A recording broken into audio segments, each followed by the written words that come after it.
The Revolution Podcast, Episode 14, Ties That Bind.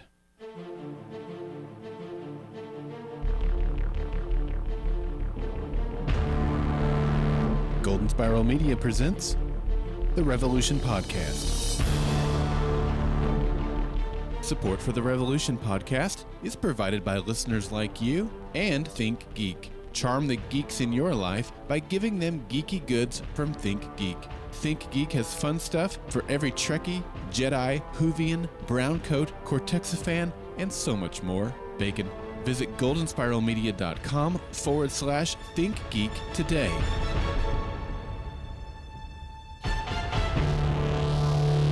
Welcome back to the Revolution Podcast, everybody. I'm Daryl. And I'm Bacon. Were you trying to get your name in there before me this time? I kind of wanted to, but I'll save the best for last. That works. I'm Jeremy. Speaking of bacon, I know I have it in that Think Geek ad, which I decided to run again this week. But yeah. Before we started the live show, I was over on Facebook making sure our announcement went out that we were starting. And a friend of mine had posted a picture. You know, Thanksgiving is a week away from today. We're doing this podcast on Thursday night. And 1 week away from Thanksgiving, and there was a picture of a turkey completely wrapped in bacon and stuffing getting ready to be put into the oven. What do you think? Is that a good idea? Sounds like it's worth a try to me. I think it's worth a try. I would try that. Yeah, definitely. Yeah. I mean, and if the turkey didn't work, I'd eat the bacon. Exactly. I think it's a good idea. Well, we're glad that you guys have joined us for this week's episode of the Revolution Podcast. We think that's a good idea, too. And we want to say thank you guys for being patient with us this week. We did not make the announcement in our last podcast that this week's episode would be delayed until Thursday. And it was kind of a late decision that we had to make. And so we tried to get the word out on Twitter and Facebook. And I know that there were several of you who still didn't get the word, and we regret that. And so thank you for being patient with us as we prepare this podcast tonight.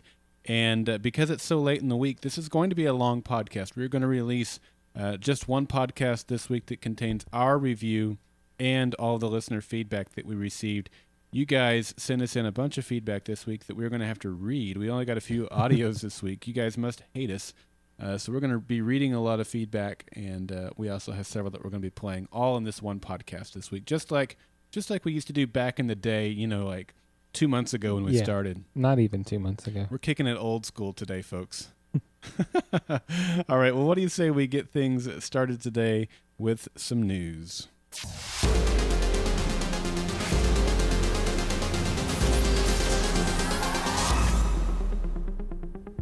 All right, as I mentioned in the intro, tonight we are talking about the latest Revolution podcast called Ties That Bind, and this episode was written by David Rambo and Melissa Glenn, as Jeremy breaks out the Revolution journal that we haven't seen in a few weeks. Very nice. Oh, I have it every week. Well, I know, but you haven't cracked it open this early in the podcast in like a month. It's a secret. Oh, okay. Well, that's cool.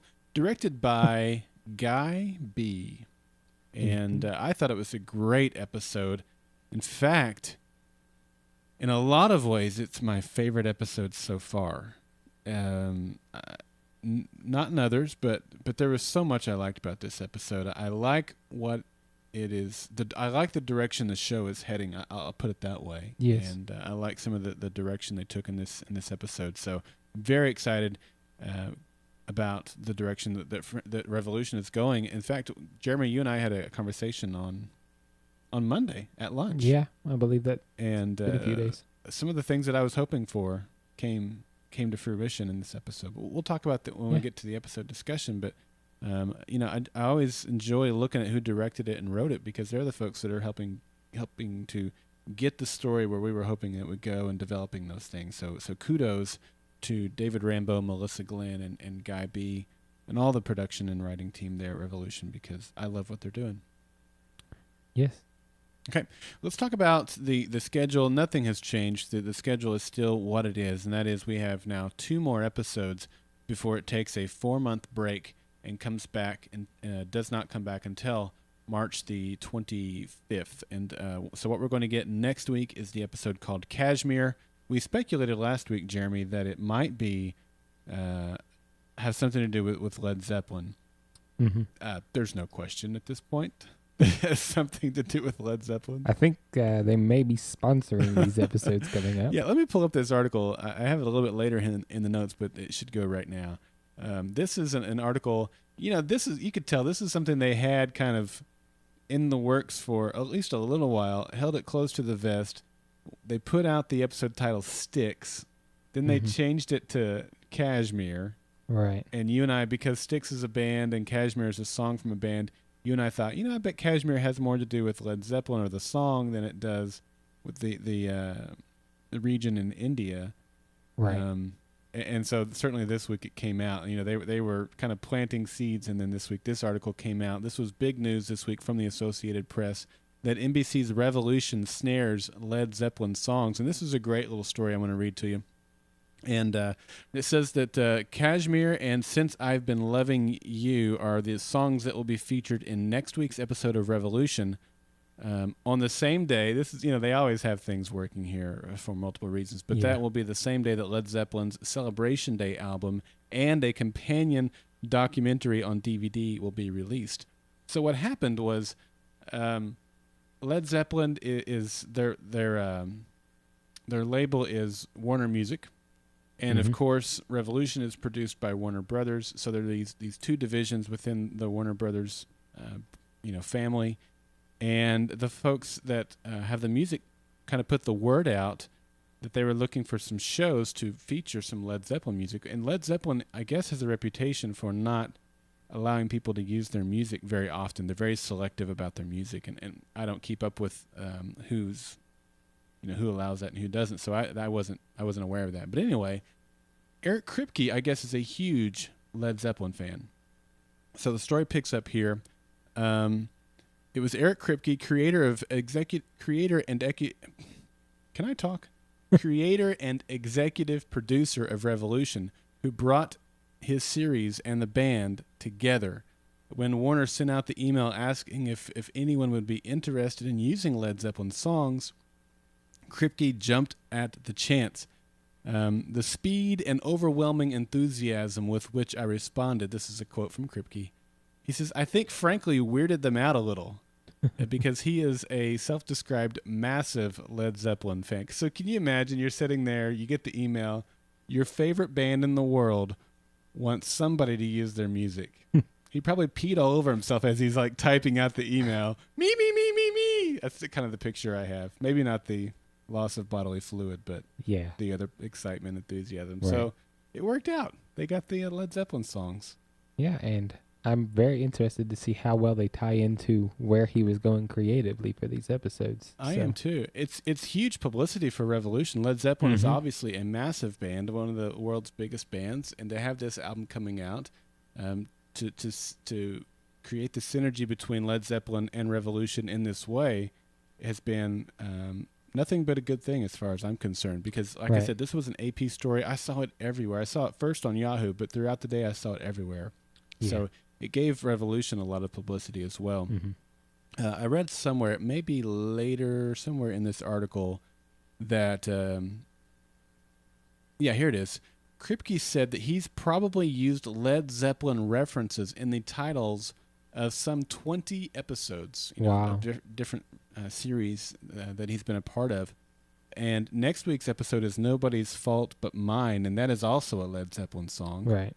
So there you go again with another Led Zeppelin reference. So anyway, really, really cool to see the Led Zeppelin tie-in with Revolution next week. That is called Kashmir. The preview, I won't spoil anything, but it looks amazing. But from the preview, did you happen to notice Aaron's shirt? Mm-mm.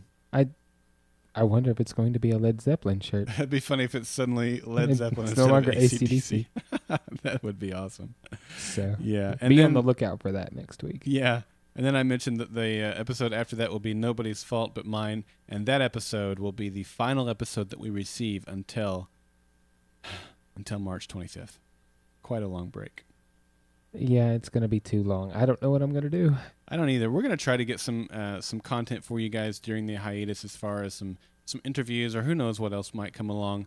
Nothing's guaranteed on that. So The best thing to do to keep in the loop with us is to follow us on Twitter at GSM Podcasts, or be a part of our Facebook community over at facebook.com/Golden Spiral Media. Anytime there's any type of announcement, such as this week when we had to delay the podcast a couple of days, we'll communicate that several times through our social media. So if you're a part of that, you can stay in the loop on what's going on with the Revolution Podcast and Golden Spiral Media. Mm-hmm. All right. Any other news you want to share, Jeremy? Nope. All right. Me either. Let's get to the episode recap.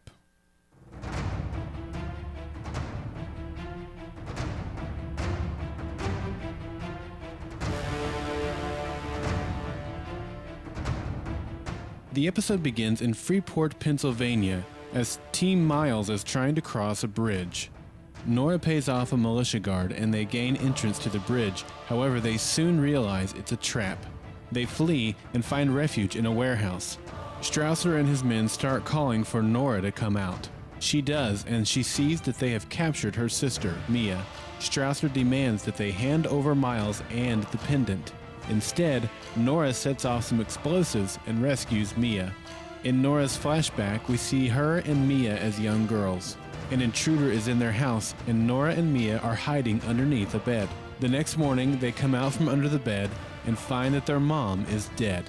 They decide to go to Galveston, Texas to find their dad. However, when they arrive, his house is empty with no sign that he is still living there.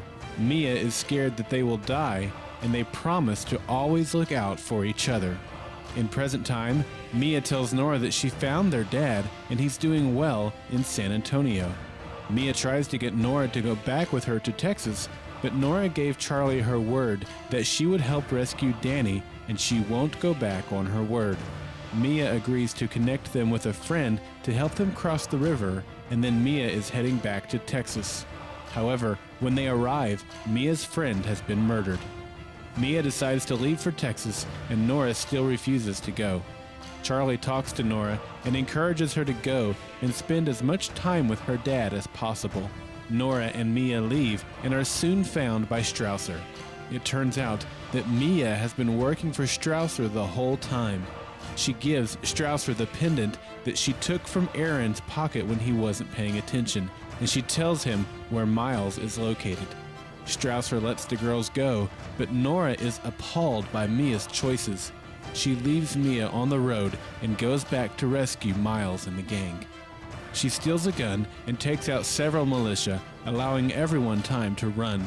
They reach the river and jump into the water and finally escape from Strausser. Back in Philadelphia, Jason is being punished for trying to get info on Strausser from a stable hand. Monroe beats him severely, then assigns him to a suicide mission in California. Julie learns that Colonel Faber's son is a part of the resistance. Tom gives this information to Monroe. Faber and his son are killed. Jason gets to remain home. However, Monroe lets Tom know that he is on a very short leash. Julie believes that it is only a matter of time before Monroe turns on them too. She thinks that Monroe is not fit to lead anymore and tells Tom that he should stand up and take over as leader of the militia. Monroe receives the pendant from Strausser and gives it to Rachel, who is building some type of machine. Meanwhile, Randall shows Grace a monitor indicating that Ben's pendant has been tracked to Philadelphia. He shows her a gigantic device and indicates that Grace needs to do something about the pendant.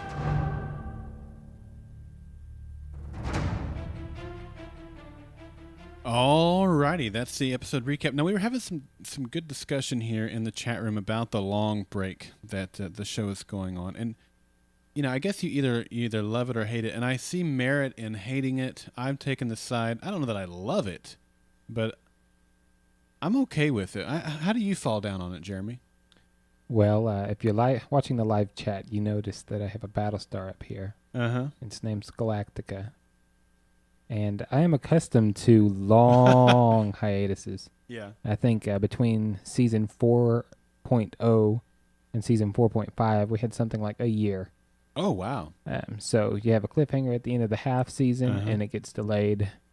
So I'm fine with it. I think, 3 and months this is okay. you don't know because the show is so young, but there's no doubt in my mind that if a show has a loyal following, you Right. mentioned Battlestar. I mean, there's several other cable shows. Breaking Bad takes a long break. Mm-hmm. Walking Dead takes a long break. A lot of the cable shows do. They all come back in droves anyway.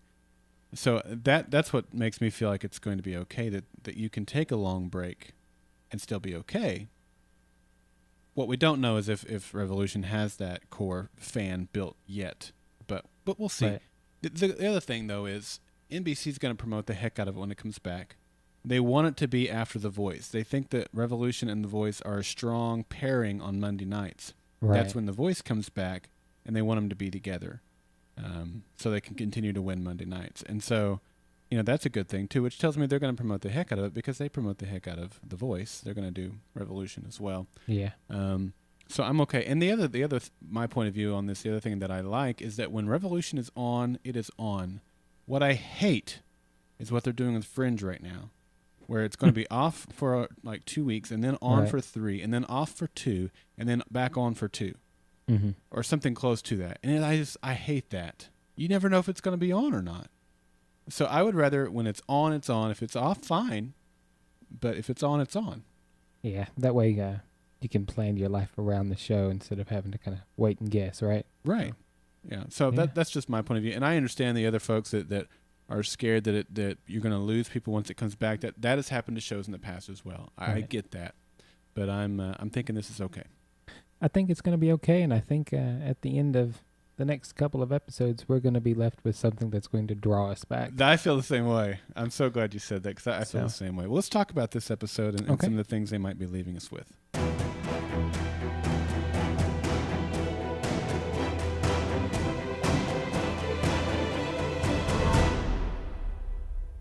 Alrighty, episode discussion time. Gosh, man, there were so many things in this episode.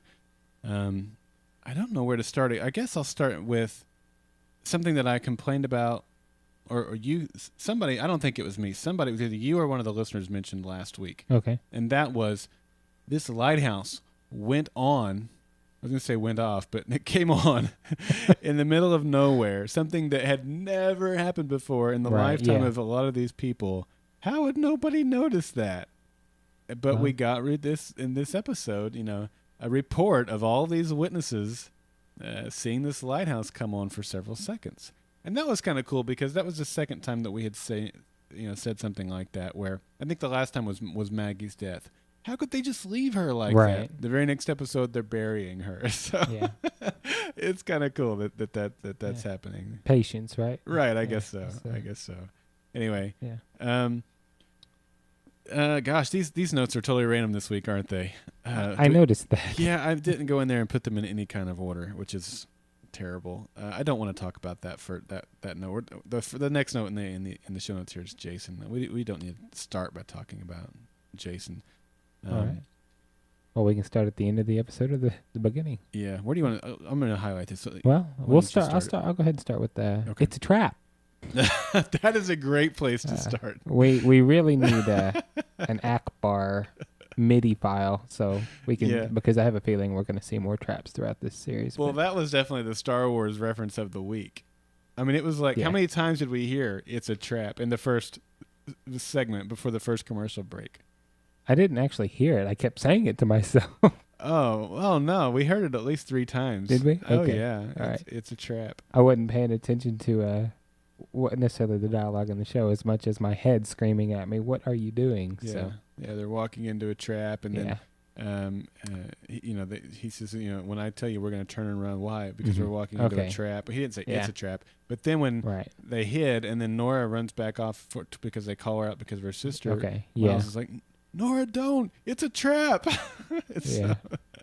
Yeah, definitely a lot of, it made me think of Star Wars, obviously. Yeah. I kind of wondered why they waited so long to turn around on the bridge. I did too. It's like in a minute after we get to the halfway Yeah. point of the bridge, we're gonna turn back so that we have farther to run. Right. Yeah, and then they're gonna Strategic shoot at sense, I us with guess. machine guns, and magically no one is going to get hit. And that is your true Star Wars reference. That's just like Hero. Like any movie or TV show, the hero shoots once and hits. He gets shot at 15 times and doesn't get hit. we have some of the best stormtroopers in the galaxy, and they can't They hit can't hit anything. Yeah. So That happened also at the end of the episode when they rescue Miles, when Nora comes back, and as they're Yeah. running, and they, again, yeah. nobody gets hit. All those spray of bullets, and And then nobody he gets picks up the rifle and just ta-da, ta-da, ta-da. hit. Yeah, and they're all dead. And then actually Nora did Nora that. did that, I'm sorry. yeah. And then he doesn't have any ammo. Yeah. But nobody picked up another rifle because that wouldn't have made sense. Yeah. So I mean, it's one of those stereotypical Hollywood things, right? yeah. The hero never gets shot, but it was a little irritating to me this episode. Yeah. It was so blatant. Yeah. I think they owe the audience a little bit more respect than that. I mean, I don't know. It's just the easy way out. Yeah, it kind of feels like the easy way out. But I don't know. What else seemed easy was Nora was collaborating with some guy at the beginning before they even started walking across the bridge. Well, I think she was trying to pay him off so that they could cross the bridge. Okay, so she was paying him off? Yeah, I think I she didn't gave know him if a it was bag of another coin. insider or something. So. No, I think it was trying to bribe him. Okay. All Yeah. right. But it was a trap. Yeah. So the guy gets the money, Yeah, and they don't get across. right. Well played for him. Yeah. So No. easy, I guess they were the easy pickings there, huh? Yeah, Yeah. yeah, definitely. Yeah. Oh, this note here I need to edit. But will we see Mia again? Do you think that she will come back into the story at some point? I think she's going to, probably only to die though. Oh, really? Yeah. I think that we've seen an. You all right Excuse there? me. We've seen enough of her character to really, I guess, make a conclusion about her. Most of us don't like her. Most of us really thought that was pretty dirty, Yeah. underhanded. Yeah. Personally, I thought she was going to die at the hand of Strasser Oh, when man. she turned him Yeah. in. I But totally did. that's pretty cliche, so I'm kind of glad they didn't go for I that. am too. See, and that's one of the things I liked about this episode was that, in fact, it was like, well, I can tell you, there was 25 minutes left in the episode. We're Yes. in the chat room every Monday night when Revolution is on. We're in the chat room over at goldenspiralmedia.com/live. And we're chatting with fans as we're all watching it, Yeah. And I said, with 25 minutes left to go in the episode, I said, Mia becomes a red shirt in Yeah. 25 minutes or less. Yeah. And that is totally not what happened. Yeah. And I am so grateful for it. I kind of am, but I think that she will be redeemed. I say redeemed, and I know I keep bringing that up. Somebody's got to get there at some point, right? I think she's going to have to, at some point, save Nora or save the crew. To redeem herself? To redeem herself. There's no question. And then she will die in that process. That would be the only way she could redeem herself. This is a good way to segue into it, I think, though. This was another one of those episodes we talked about 2 weeks ago with the sex and drugs episode, where Charlie felt like she had no choice but to go over there and murder Mr. Right. O'Halloran. But in reality, she had another choice. Right. This was another episode, and we got the dialogue. I mean, Mia said to Nora, I had no choice. Yeah. Yes, she did. She had a huge choice. She Have was a already choice. free. Yeah. And even then, it's who, and she didn't know Miles and Charlie and Aaron. She didn't know those people. She had no connection with them. Yeah. But she was willing to see all of them die just so Right. she could save her sister, because she knew her sister was heading for crossing paths with Strausser, which she didn't think there was any way of survival. So she had to make a decision. What was she willing to do? Who was she willing to betray to save the life of the one that she loved? And she felt like she had no choice. But she did have a choice. You always have a choice, right? Yep. Are they easy choices? No, not always. And she certainly didn't have an easy choice here. But my point here is that's what one of the things I'm really liking about this show is that these characters are being, presented very difficult situations. Right. Sometimes they're making good choices out of them, and sometimes they're not. And I can sit back and look at the episode, and hopefully others will too, and kind of put yourself in that position and say, Yeah. what decision would I have made in that choice? Would I have allowed 3 other people to be murdered so that I could save my brother, because I don't have a sister, my brother? Or would I have said, I can't do that. I can't treat people that way. Either they're all going to die, or is there a way I can come alongside them and help them all? We die together? Or, you know what I mean? There's always other choices that could be made, and she obviously felt like that was the only one she had, but it wasn't. Well, speaking of choices, I'll move back towards that heroes never getting shot cliche and say Nora had a choice, and she blew it. She shot 3 cronies, but did not shoot Strawson. Of course not. And I tell you what, if I were in these shows, it would be over because I'd have killed the antagonist. So yeah, you killed Tom back in episode 1. Yeah, he's done. So Jason probably dead too. Yeah. Actually, he would be dead because I think I would have had Miles kill him at some point. So yeah. I don't know. You wouldn't make a very good writer in Hollywood, Jeremy. We'll see. I'm hoping I'll make a decent novel writer. I've got this great idea for a pilot. It goes for 2 episodes, and then it's over. It's called a mini-series. It's a micro-series. Hey, I'll take what I can get.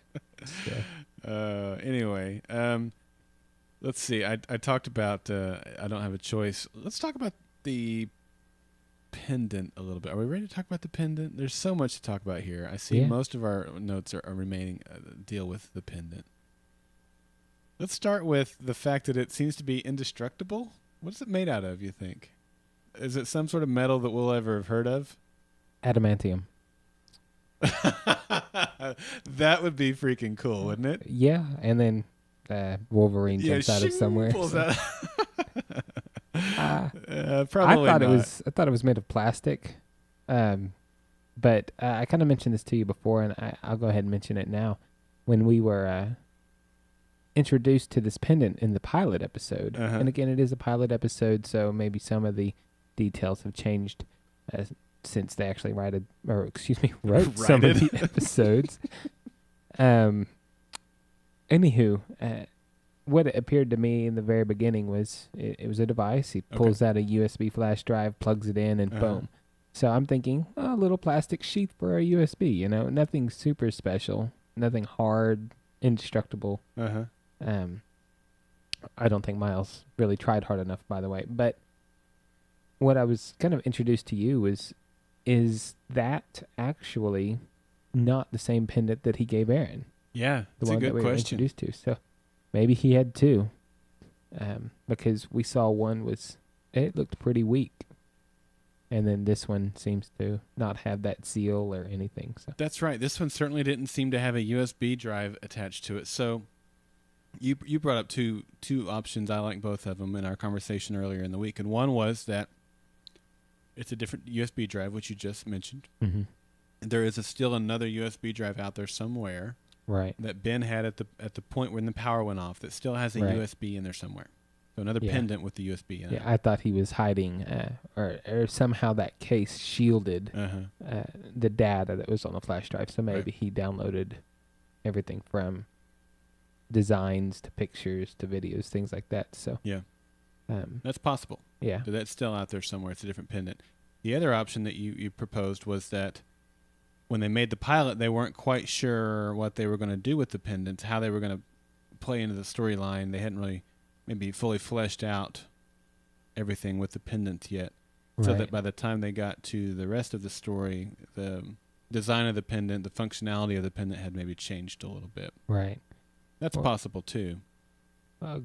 Zeppelin Cashmere is actually mentioning in the chat room about on the Revolutionary page at NBC that it's saying that it's Model C. Model C. That's absolutely correct. And that was also I'll have a screen cap of that. I'll write that down. I'll have a screen cap of that. When we saw the Bat Cave is what one of our listeners calls it, which I loved. With Flynn and Grace at the end of the episode. Okay. And they have the tracking, the map. You see several of the pendants, and we'll cover that in our feedback segment because somebody's got it covered really well, if I could say that. But yeah, there's model A, B, and C. But even then, that doesn't answer our question because we're still talking about Ben's pendant here. Ben's pendant is the one that Monroe now has. Right. Ben stuck a USB into his pendant when the power went out. So that's what we're still not clear of. It's Okay. the same pendant we've been tracking this whole time that now looks like it doesn't have a USB in there. Right. And I know that the names in that screen cap from the second episode when she's encrypting all of those names, it looks like they're not real names. We're finding out that some of these characters have aliases. Yeah. But we did notice that Ben's was not on there, and Rachel's was. Right. So maybe this is Rachel's pendant, and then the one that Ben made was Ben's pendant. It's possible. So it's definitely possible. We're still waiting. Yeah. Okay, so that's really interesting, and the fact that there are more than one model, or there is more than one model of pendant, is just, in my mind, brings a whole new cool level of theorizing along with that. What does that mean and stuff like that. Right. Well, I have a theory on that. Okay, lay it out there. But I'm actually going to Google it real quick, see if I can. Here it is. Okay, say that. It's in work. What's that? Go figure. 3 rings for the Elven Kings under the sky. 7 for the Dwarf Lords in the halls of stone. 9 for the mortal men doomed to die. 1 for the Dark Lord on his dark throne. In the land of Mordor where the shadows lie. 1 ring to rule them all. 1 ring to find them. 1 ring to bring them all, and in the darkness bind them. In the land of Mordor where the shadows lie. I like that. It's obviously from Lord of the Rings. I think 99% of our audience will know that. Right. So you 3 rings and then 1 to rule them all. So we have A, B, and C. Is that where you're going with this? I'm just going to say that maybe there are more that... I mean, I don't think the numbers are going to be exact and line up with Tolkien, but something. I mean, they're tracking them, so maybe that's 1 ring to find them. Okay. 1 ring to bring them all, so maybe Mordor is actually the Monroe Republic. Oh, okay. Or the Batcave, could be either. Yeah. And then 1 ring to rule them all, maybe some that we haven't seen. So I think maybe that could be kind of interesting to see if these different pendants, different models are going to be stronger, weaker, if they're going to have powers over each other. Well, and the other thing too is some of the interviews with Kripke. It has not only been, he kind of thought of Star Wars when he was making this, which we've brought in Star Wars every week, Right. But Lord of the Rings was the other thing that he was thinking of when he was making this. A lot of walking and talking. Yeah. That's one thing. It feels a lot like it. So. But I love what you did there. I that never occurred to me. So that's kudos to you for that. That's great. And now that'll be something we'll have to kind of see how the parallels, how long do they stay in parallel, or is it just something that kind of maybe they used as inspiration and then kind of took their own tangent on, or how's that going to play out? But I like that. We'll see if they get an invisibility cloak at some point. That would be awesome. Speaking of those, I think they're doing like a test run tomorrow for a real life cloak or something. I read something. I saw the headline. I didn't read the article. Yeah, me too. I need to get to that. GPS independence. We mentioned this briefly. Didn't see that coming, but that's awesome. I didn't see it coming. I thought the video screen that they're watching it on looked a little antiquated, but I guess it's 15 years old, and right. Who knows? But it's kind of neat. Maybe we'll be able to learn more from future screen caps on that. I don't know if that's going to play a whole lot this season, but it might. At least not this half of the season. Right. But it was very interesting. And in that same screen cap that I'll post that had, type A or model A, B, and C, it also showed, the map of the former United States divided into its various territories, and showed, X's and some numbers that I don't think they were latitude, longitude numbers, but there was some sort of number. But anyway, it showed an X on the map of where they were located. And again, we'll get to that when we get to our feedback, because one of our feedbackers has that broken down. Well, and the obvious question is if the satellites or GPS work. Do satellites work? And one of our listeners actually just put that in the chat room, but that's something I wanted to bring up as well. Apparently, the satellites are working. Apparently, hey, they're up in space. If this is only affected, terrestrially, then I'm okay with that. With no maintenance for 15 years, no orbit adjustment. I don't know. I'm not an astronaut. You're You're not? No, by any stretch of the imagination. What? So I've been deceived. yeah, I'm no Howard Wolowitz. So Well, you might be more of a Howard Wolowitz than an astronaut. He's no astronaut either. fair enough. So, well, Howard is, but the actor's not. So. Yeah. Anywho, so I don't know. Kind of makes me curious as to what's going on up there. I can suspend my disbelief and say that satellites are not only out there working, but they didn't need to be adjusted or maintained or anything. I'm okay with that. All right. I just wanted you to suspend your disbelief. All right. I am much more likely to suspend my disbelief on that than all of them got away without getting shot. That seems more plausible to me. Fair enough. And nobody even got hit, did they? No. So, yeah. Miles even asked Charlie, "You okay? Did you get, anything?" "No, I'm good. I'm good. I've got nothing. Yeah. All functional." Okay, let's see. We talked about the GPS and the tracking and the maps that we saw. There were 8 pendants that we saw, and again, we'll talk about that when we get to feedback. Do we want to? Let's talk about Monroe having the pendant now, because this is a big deal. This was a huge deal. This is one of those things that, the last 10 minutes of the episode took it in such a different direction that I didn't see coming. Really, starting with the way that Mia didn't die, the way that she betrayed her sister, and the response that Nora had. From that point forward, when Nora decides to abandon her sister and go back and save the crew, through the end of the episode, man, it was just all full of awesomeness to me. And when Monroe gets the pendant, he kind of holds it up and it kind of reflects the light off of the window coming in. I thought it was a cool effect that they put on the pendant there, where it looked like it was actually lighting up. And then he goes down and he gives it to Rachel. What the heck? Rachel's down there manufacturing some sort of something, and if you watched the preview, you have a better idea of what that is. I'm not going to mention that. Okay, how is she manufacturing or machining these parts for this gizmo that she's making? Right.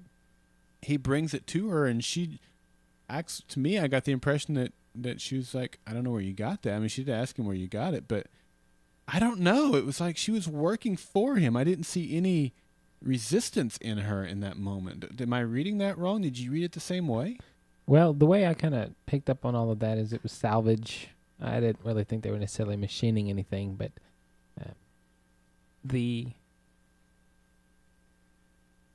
when it comes to what you're saying about the help me out here. What was your next point? She didn't put up any resistance. Okay, she didn't put it. Thank you. I was under the impression that, I don't know, she is just becoming more like a Darth Vader, maybe? Oh, here it is again. All right, explain. Well, I mean, she's trying to protect her family. She's trying to save herself. I don't know if she's ever going to plan to take over, but maybe she thinks she can use this device too. Maybe there are good intentions, but I think at the end she might find out that she's going down the wrong path. The wrong path by helping him, or the wrong path how? Yeah, by helping him. I think it's going to be the start of her downfall. So, do you think she's going to die? That type of downfall? No, not that quickly. Okay. No, I don't think so.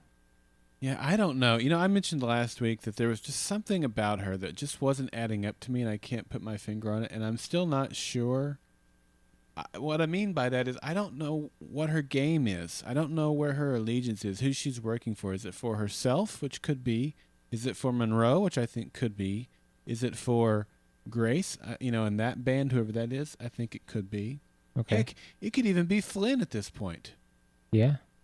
We have all these different parties, these different elements of this, and that is what's getting me really excited about this show.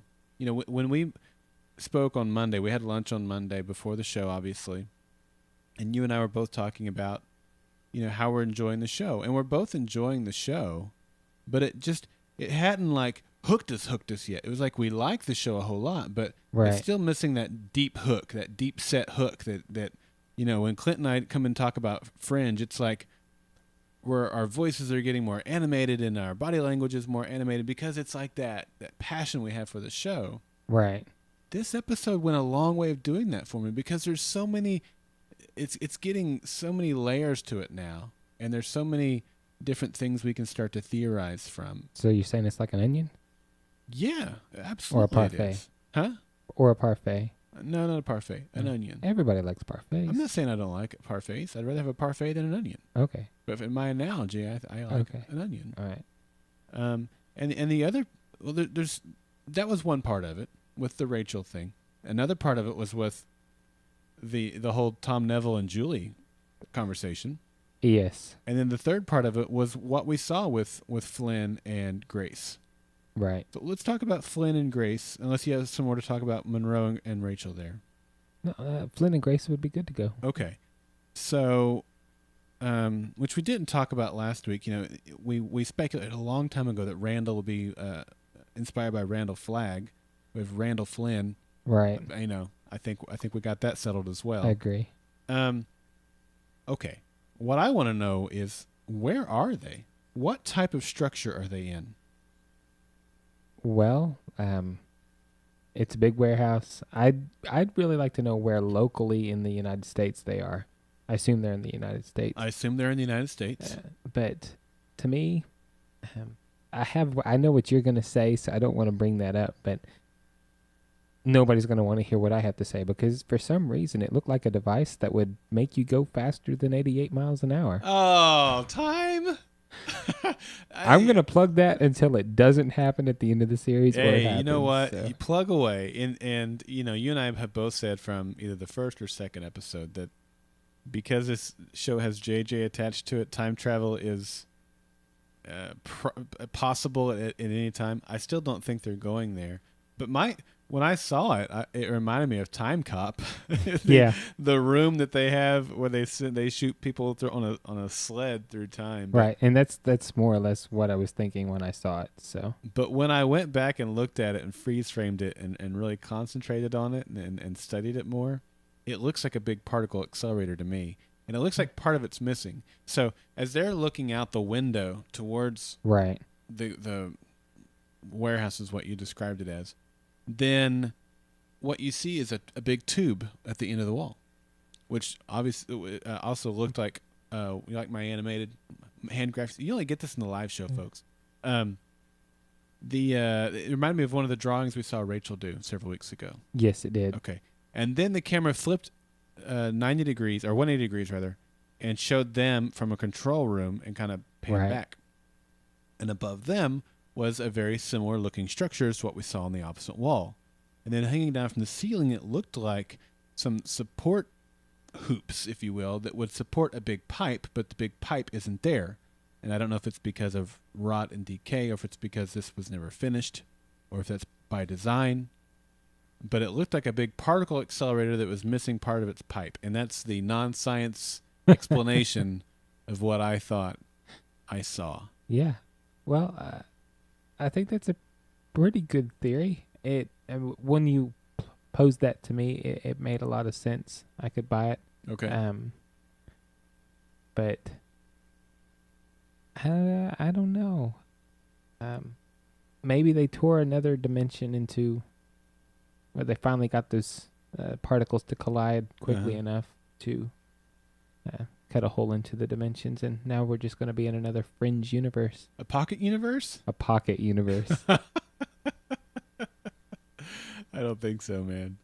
Yeah. That's funny, though. Well, I would say, I know at the very beginning of our podcast, I kind of posed that it might have been the Hadrian Collider that started all of this. Oh, okay. Yeah, that's right. You did. And I'm not saying that is what it is for sure. And I'm pretty sure it's not the Hadrian Collider because that's not in the United States. And they've not had time to get to the real one, assuming they don't have a jet. But they do have the pendants, so maybe they do have a jet. So. Yeah, I don't know. I don't think so. I think that what we saw here is in the United States. Okay. I think that Flynn and Grace are in the U.S. still. All right.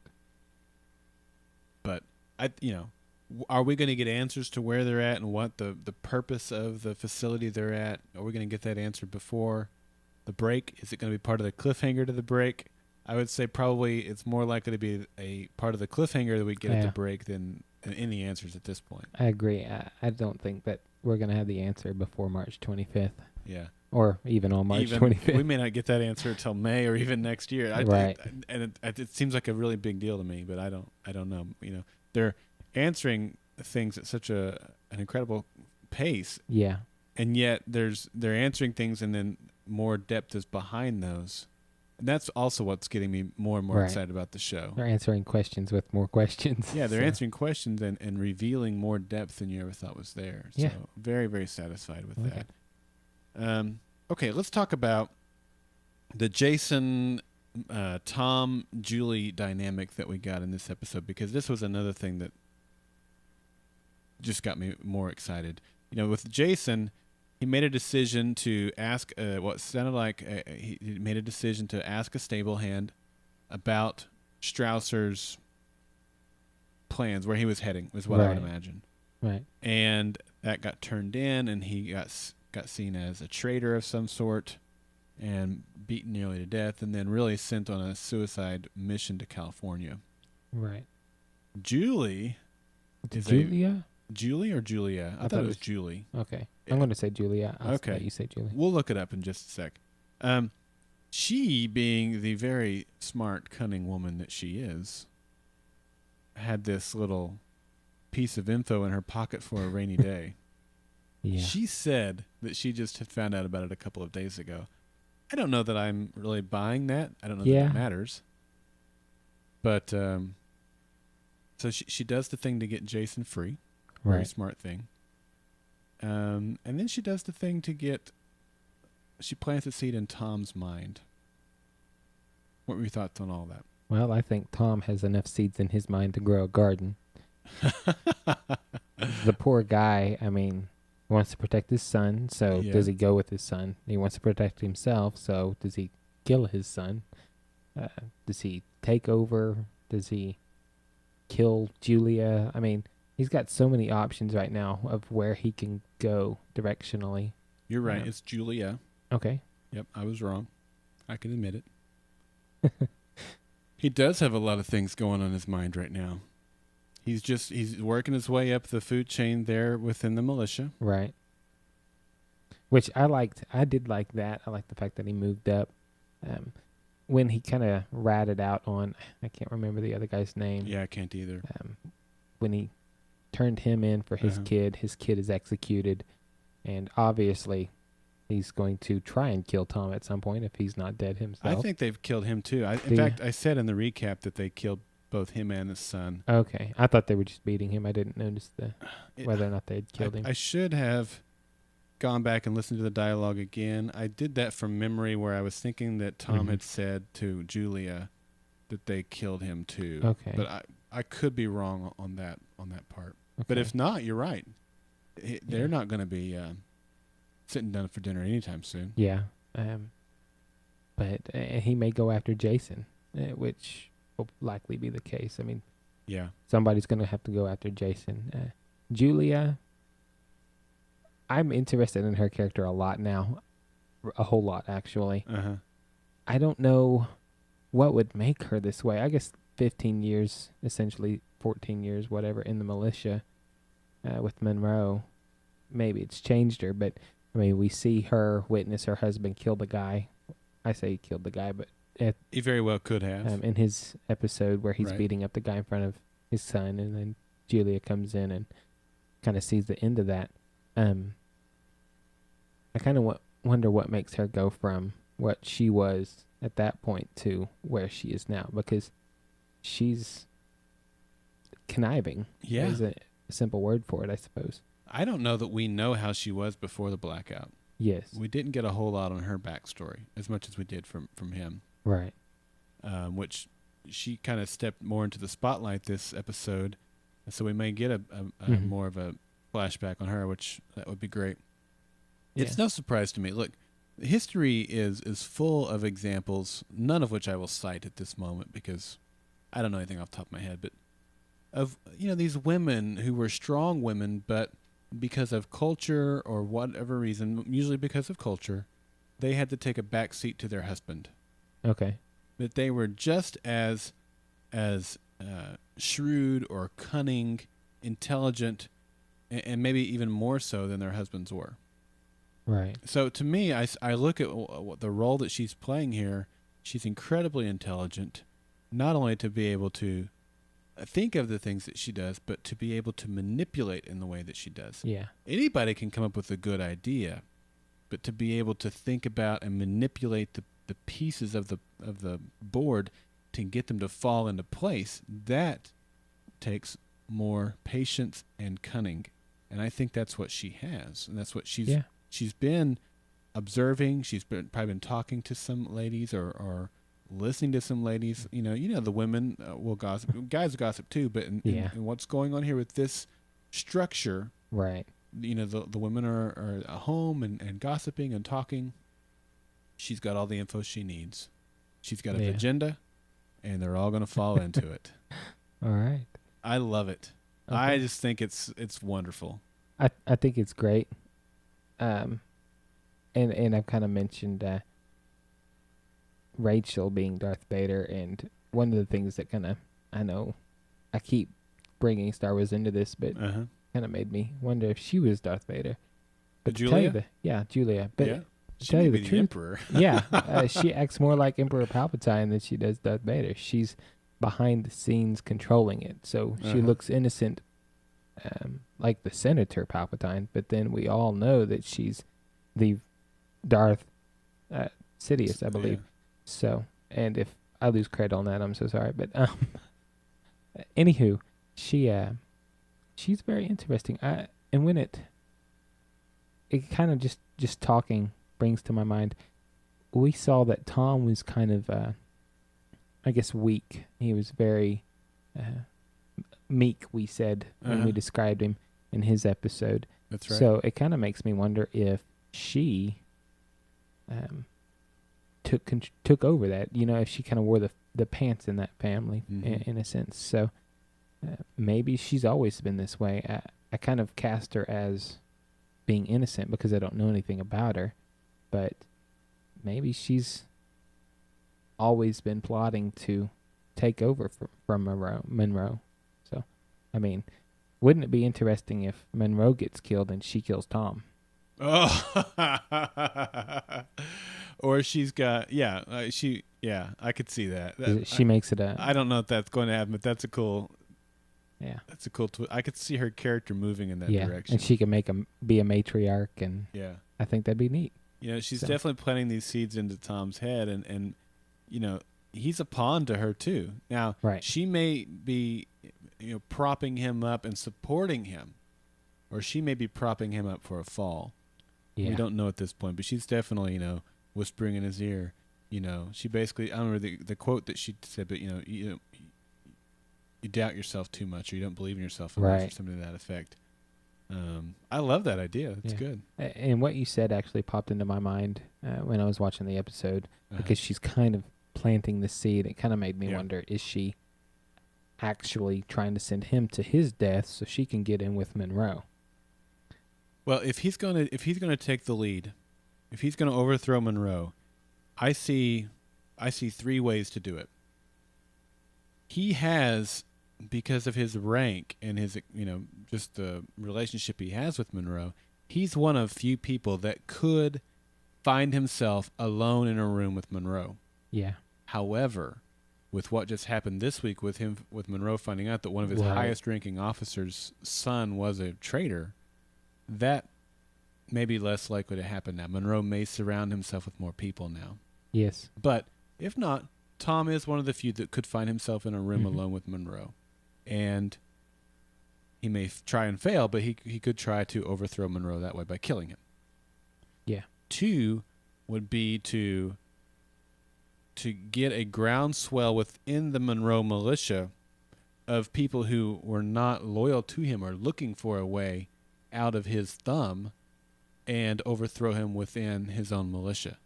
That would be very difficult to do, in my opinion, because there's so much fear and some loyalty within the militia that I think it would get back to Monroe, and that would be put to an end before it ever started. It would be hard to keep that quiet. Yeah. And then my third idea is that he and Julia would defect to, the Georgia Federation or one of the other territories and team up with them and overthrow Monroe via another military power. You have another idea? You like one of those more than the other? I think he has two options. Okay. A bullet or a blade. So he's going to have to kill Monroe himself. I think so. You think he will do that? I don't think he'll do that yet, but I think that she could convince him to. Are you the one that said Monroe wouldn't last to the end of the season? Yeah, I was. I still don't see that. I mean, yeah, the possibility is there. I love David Lyons. I love everything he's doing with the character. There's a lot of him go. I'm loving a lot of these characters. Yeah. So, and the actors, they've been impressing me lately. So, okay. It'll be sad to see any of them go right now, but yeah, it would. I don't know. Yeah. Well, that's the thing. It's getting so intriguing on so many levels. I'm totally intrigued by the mystery of the pendants. What's Monroe going to do with his? What is Flynn's angle? What is Grace's angle? Because hers is definitely different than Flynn's. How is that going to play out? Is she looking for a time to escape or kill Flynn? And you have the whole idea here with Tom and Julia and what they're going to do. It's just I'm so excited just to get to next week's episode, more so than I've been yet with any episode, and that's what I mean. The hook just got set deeper within me this week. That's and good. I'm loving the show more than ever. Well, with all of this talk about Tom and Julia, we've really not talked a whole lot about Jason. No. What do you think is going to happen to him? Man, I don't know. I mean, Tom said he would keep him in line. Right. That's going to be a challenge. It's going to be a challenge because I don't think Jason's going to stick around for Tom to be able to control him. Well, but here's the thing. It looks, I mean, our band of Team Miles, as I called them, Fellowship. There you go. In the recap, they are now, I don't know, 100 miles away from Philly. So the fact that Charlie and the gang are going to be in Philly is enough to keep him in Philly and not run off and do something rash. True. And I don't know that Julia and Tom are ready to even themselves, say, yes, this is what we're going to do. And even if they are, does that mean they're willing to bring Jason in on the plan? Say, hey, stick with this, Jason. We've got this plan. You know what I mean? I don't know what he's going to do. I don't think Tom's going to be able to keep him in line. That's the one thing I'm sure of. Yeah, I don't believe he's going to be able to keep him in line at all. And I'm going to go out on a limb. I know I do a lot of that, but I don't think that Monroe's going to last 2 more episodes. Wow. And I'll probably be wrong, but we're sitting here talking about this. If they deal with the storyline of Jason and Tom and Julia, something's going to give. So I think one of those 4 characters, Jason, Tom, Julia, or Monroe, one of them's going to have to die. Wow, dude. Well, if I were to choose one, I would choose Monroe. Yeah, and that's why I said that. I don't know if that's true, but I'm just going to... I'm loving the Tom and Julia dynamic. I don't want either one of them to die. I agree. Jason is the eye candy for the teen girls and young girls watching the show. I don't think is probably half of your demographic. It could be. So that, in my mind, leaves Monroe on the short end of that stick. So I'm going to say no. No. You disagree with me? Disagree with you. You're probably better. I know my odds are long here, but I'm just going to take that. I mean, something's going to happen. Who knows? More than just the teen girls is what Tangier says. Yeah. Probably true. The other relationship that was interesting in this episode was Nora and Miles. Ah, the kiss. The kiss. We saw him hold her hand a couple weeks ago. We talked about how she was unconscious. She wasn't aware of it, probably. She might have been, probably not. He's fully aware of how she feels. There's no question about Pretty much. I didn't really pay attention to the kiss very much, but did you notice if he kissed her back? Or was it one of those? No, I think he did. Okay, well, I think he did. Then that would tell her how he feels about her. Yeah. But, I don't know. That's going to be interesting. I'm hoping they run with it. If they're going to do it, commit. I mentioned in one of our previous episodes how I kind of got tired of another show where it was off and on the entire series. Friends? Yes. Actually, it was a different show, but Yeah. I'm not real interested in that relationship. That doesn't do anything for me. I've yeah. never been a relation. That's not why I watch shows. There might be a relationship that I'll find that I care about. Yeah. For example, on Lost, the only relationships that I ever found myself caring about were Sun and Jin, which didn't happen right away because Jin was a jerk face. Yeah. Um, and then Penny and Desmond. But the whole, is it going to be Jack or Sawyer and Kate or even when Juliet came into the picture and all that stuff? Yeah. I never cared about any of those relationships. A little bit on the Sawyer Juliet relationship, but the Peter Olivia thing on Fringe, it's cool, but that's not why I watch Fringe. So Yeah. I'm not really Rose and Bernard. Thank you. I loved Rose and Bernard.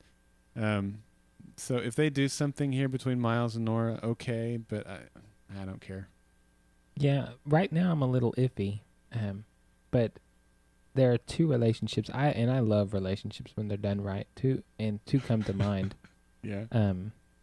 One is Battlestar Galactica, and there's a relationship in that series that takes place between I'll name the characters Adama and Roslyn. Okay. And it is, to me, probably one of the best relationships I've ever seen in a show. So I would recommend just watching the show for that story. But the second is Cowboy Bebop and Faye Valentine. That's an anime, by the way. Faye Valentine and I can't even remember the main character's name. That's going to I can't help take you. some points off of me there.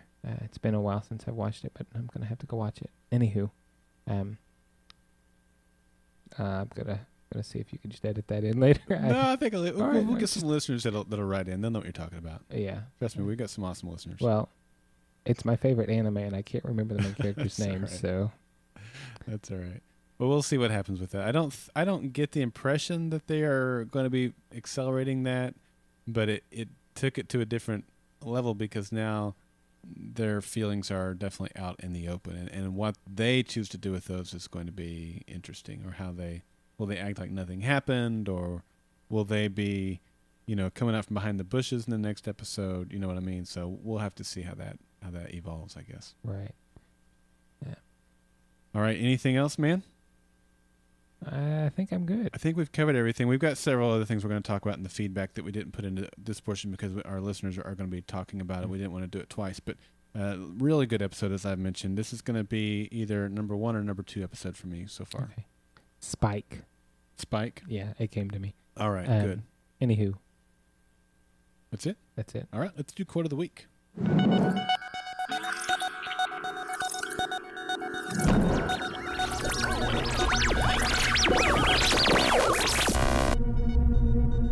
Alrighty, this week's I thought it was going to be a complete runaway for the longest time. Like the other quotes weren't getting any votes for a little while.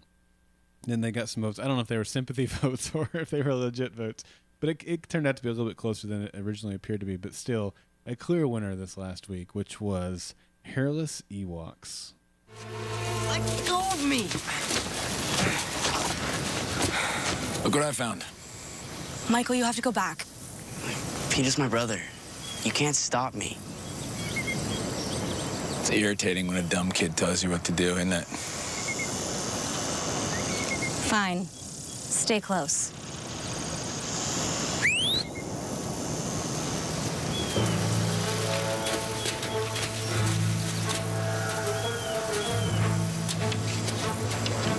I take it they're not going to turn around either.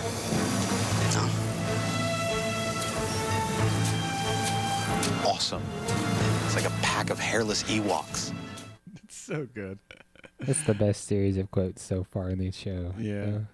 Including the knock at Charlie there. Oh, yeah. So, Speaking of, how do you feel about Charlie? 3 lines? She didn't have as many lines in this episode.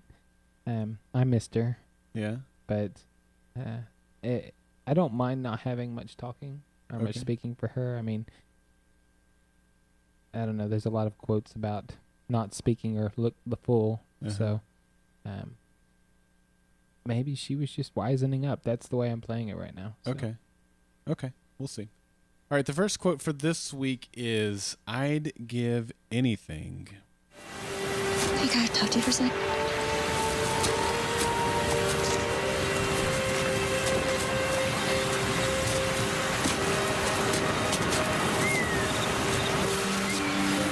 You gotta go. No, Charlie, it's all right. I made you a promise. Yeah, and I'm telling you, you don't have to keep it. Your sister's right, I'm not your family. Look, if my dad was still alive, and I could spend just one more minute with him, I'd do anything. I would give anything. All right, that's a good quote, isn't it? That, you know, Give anything for a roll of Charmin, right? to have one more moment with her dad, Oh, okay. and almost anything, for at least 80 million for a At roll of least. Charmin. All right, number 2 is Rubber Room. Corporal? I'm a sergeant now. Well, let's be honest. You're a sociopath. That's what you are. Before the blackout, you'd been locked in a rubber room. Did you ever consider that maybe society was sick, not me? No, I never considered that. I will agree. It is true that the militia has been a healthy outlet for me. All right, that was a good. I love that exchange between, because Miles was like, Yeah. "No, you're flat out crazy." I never thought that. Yeah, I like that. Yeah. The third quote. Oh, I got to get my show notes pulled back up over here. Is "Buy the world a Coke." Look, I already know, and you don't have to say it. What do you think will happen if Monroe figures out that necklace? I don't know. He will turn the lights on and buy the world a Coke. Not funny, Aaron. He didn't care about lights. All he cares about is weapons. So while the rest of us are running around with swords and muskets, he'll have jets and drones. People are gonna die by the boatload. All because you couldn't tell if a girl had her hand in your pants. I said, I get it. Now, get the hell out of my face. Good quote. I kind of expected him to throw a towel at a little boy. Hey, kid, catch. Nice. You were at like 1 when that commercial came out. If even. Yeah. And the final quote is, "We need a real leader." We need a real leader. Someone who is strong, who knows what needs to be done and isn't afraid to do it. And I am sure you have an idea of who that should be. You always underestimate yourself. There is no limit to how high you can go and what you can achieve. There we go. So those are the 4 quotes. They are up on the website right now. I actually put them up yesterday, even though the podcast hadn't come out yet. You know, they usually go up on Wednesday, and this week was no different. So we have quite a few votes so far. The early leader is "Buy the World a Coke." Now, the early leader was Rubber Room, but since then, "Buy the World a Coke" has taken the lead. Rubber Room is now in second place. "We Need a Leader" is in third with "I'd Give Anything" bringing up the rear. So go get your vote on right now over at goldenspiralmedia.com/revolution. Just look for the polls tab. You can't miss it. And get your vote on for the quote of the week for Ties That Bind. All right. This is normally when we would sign off. We're going to skip that part of the notes because we're going to go right into feedback this week. Okay. Make it, as I mentioned, one big, long, not too long, hopefully. We'll keep it reasonable for you guys as we get into your feedback right now.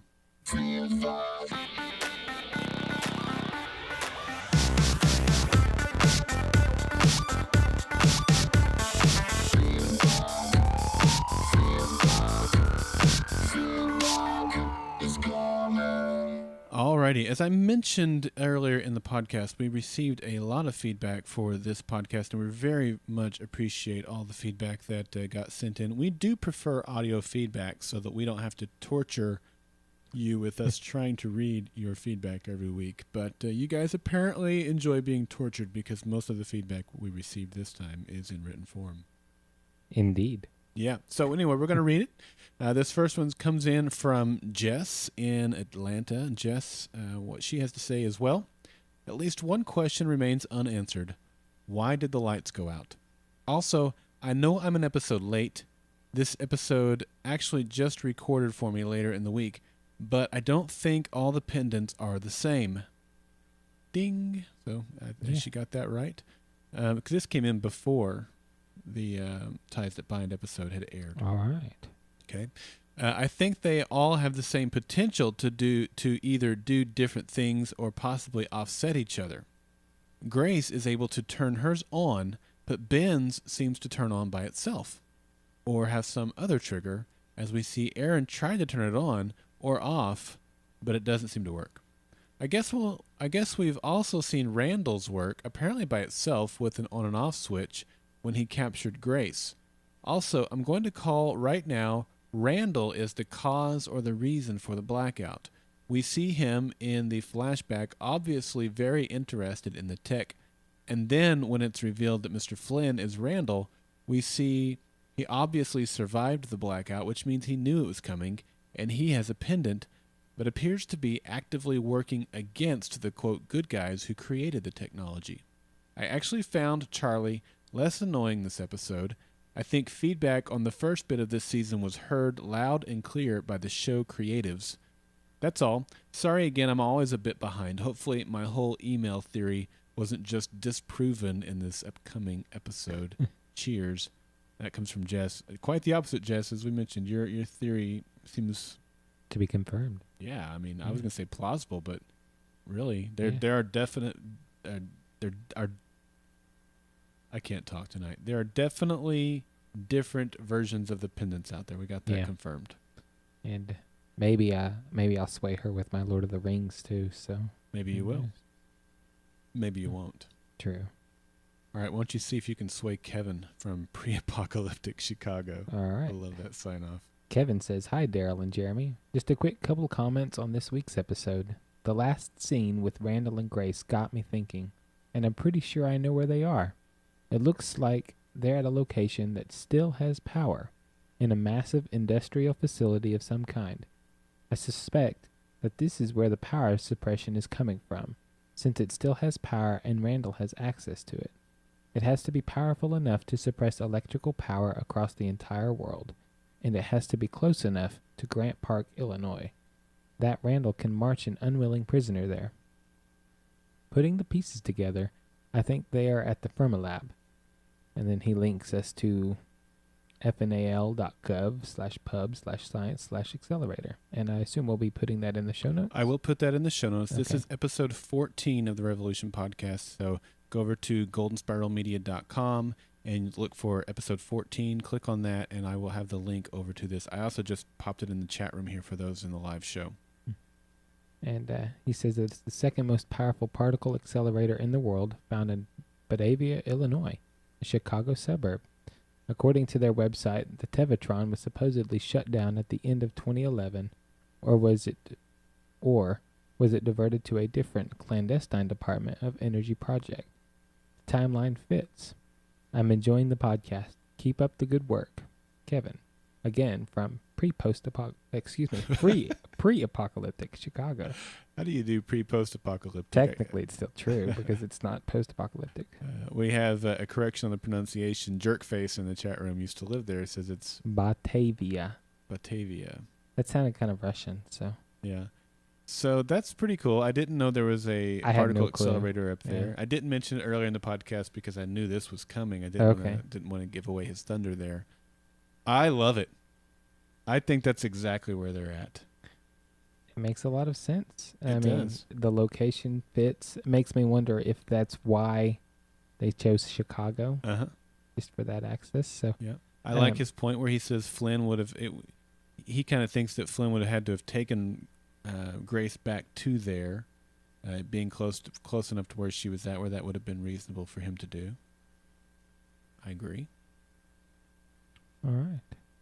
So, I was reading the chat room there, but yeah, I think that's a great location for that. Yeah. So And once again, I'll have that in the show notes over. This is episode 14 of the Revolution podcast. So go over to goldenspiralmedia.com and check that out. It's really cool. They've got illustrations of it, where it's physically located and all that stuff. So I'm with you. I love it. Okay. All right, this next one comes in from Jim in Wisconsin. And Jim says, "Hey, Jeremy and Daryl. This has to be my favorite episode of the series so far. I'm going to give it 9.5 lying little sisters out of 10. I like that. Once again, the series moved along full speed ahead by furthering the storyline quite a bit. Team Miles is just about to Philly. The Neville's characters are starting to get interesting, and Monroe finally has a pendant. Oh, and then there's Randall. He and Grace seem to be working on a little something. I want to start off with Nora and her sister. They certainly had it rough as kids, all alone after the blackout. I was hoping to see a little more of their story, but I guess we're left to wonder how it is that they survived all by themselves. I can see Nora's life as an older sister mirroring Charlie's a little bit, except Nora had to learn to be tough and strong a few years sooner. I can only think that someone took them in and helped mold them into the bad watermelons that they are today. Mia was brought back to Nora as bait by Strausser, and the whole daring rescue was a cool scene. As soon as Mia said the words bounty hunter, though, I knew it was all a ruse. Nora and Charlie were both duped by the clever con artist who used the story of family to get Nora to follow her to safety. I'm glad Nora decided to stick with her new family and double back to help save Miles. I was a little upset that I was wrong about Jason saving the team from Strausser, though it's obvious that's what he was going to do before we see him tied to the chair in the gorilla cage. I liked the tough spot Major Tom was put in when Monroe told him that Jason could either go to California or be executed. It was exile or execution, wasn't it? Or execution by exile. That's right. Even though it was resolved right away, it was still one of the more one more thing pushing Tom in the right direction. I didn't see a punching bag laying around anywhere, so I wonder what will happen that pushes him too far where he snaps. I'm thinking that Mrs. Neville is going to have something to do with it, as she was trying to plant the seed of overthrowing Bass and taking control of the Republic. Julia seemed to be quite eager to lead Tom into the coup, and that makes me wonder a few things about her. It was all too convenient that she was able to finger the colonel's son as a traitor, and I'm wondering if she set him up so Tom could leverage Monroe into keeping Jason in Philly. Perhaps she herself is part of the resistance looking to take out Monroe and used this opportunity to divert attention away from her. Either that, or maybe she should be setting Tom up for something else, or she could be. Rather, her response when he said he loved her was, I know. My guess is that she will somehow be branded a traitor as well, and the paranoid Monroe is going to have her executed. She is, after all, still wearing red. Once again, Randall makes a quick appearance, but this time it's huge. Grace seems to be working on her notes when Randall interrupts her. He goes on to reveal that he can track the pendants. We see there are only 7 shown on his monitor, and that there are 4 in the Monroe Republic. Where are the rest? I wonder if he's the one that's been triggering Ben's pendant to turn on from time to time. Oh yeah, he also has a giant cannon-looking thing hidden somewhere. I don't want to speculate too much on it, but I'm guessing it's the weaponized version of Ben's project. I can't wait to see what it's all about and what it can do. Great way to end the episode. Well, that's all for this week. Thanks for all your hard work, fellas. From the corner of Shut Up and Stay Here, Jim in Wisconsin. All right. Thank you, Jim. Yeah. And I'm going to point out the other Star Wars reference. The I know? I know. Yeah. Completely forgot about that. So just wanted to say. Yeah, thank you, Jim, for pointing that out. Yes. He mentions a cannon, and I didn't see it as a cannon. I mentioned what I thought it was. I think it's just missing part of it. Right. But I don't know. Maybe he saw something else. So it'll be interesting if they're able to launch anything from it, but yeah, I don't know. Yeah. I agree with you. It did look like it was missing something. So I liked he talked about the backstory there with Nora and Mia. We didn't really talk much at all about that when we were going through the episode. The first part of the flashback where we see the man coming into the to their bedroom and kind of standing by their bed, it reminded me of Sawyer's flashback from Lost. We see his dad come in there and kill himself and kind of collapse onto the bed that Sawyer's hiding underneath. But very traumatic nonetheless. They wake up the next morning and find their mom dead. Yeah. I was wondering who killed her, if it's just some random guy. I mean, they went in and looked inside of the kid's room for something. It makes me wonder if it's, say, Randall or somebody who... I don't think so. I don't think it's Randall, but, I mean, somebody who's connected to... Why would he be searching in a kid's room for something? Or their father. Makes me wonder if their father actually killed their mom. Yeah, it could have been, but I think it was just after the blackout, and it's a rough world out there, and he knew there was a woman living there. He probably raped her and killed her. So, just simple, straight to the point, huh? Yeah. All right. Unfortunately. Yeah. Anything else there? Any other thoughts there on what Jim had to say? No, he's got some great ideas, but... Yeah, he mentioned the whole dynamic there with Tom and the way his wife might be controlling her. He said that she might be working for the resistance. Oh, yeah. Or the rebellion, rather, and that's certainly possible. I like the look over here at this traitor, don't pay attention to me over here type of thought. I like that thought. I mean, that's pretty cruel to do to one of your comrades, but it definitely is a plausible. Hey, this is a very dog-eat-dog world that they're living in, so it seems to fit right in with what else is going on. True. So, and she has been married to the crazy guy for quite some time now. Tom's crazy? I'm pretty sure he's a little off his rocker. You might be right. So he's done some pretty unsettling things. Yes, he has. All right. Well, thank you so much, Jim, for sending that in. All right. And the next one is from Andrew. And Andrew says, "Hi, Daryl and Jeremy. I want to start out with something I've been thinking about the show in general. That is the fact that it is called Revolution. We seem to focus all the time on the power being out. I think it's feasible that the whole thing with the power isn't really the storyline, but just a way to set the scene for our current environment. Maybe the whole point of the show is really just the conflict of the different regions, or the rebellion against the Republic.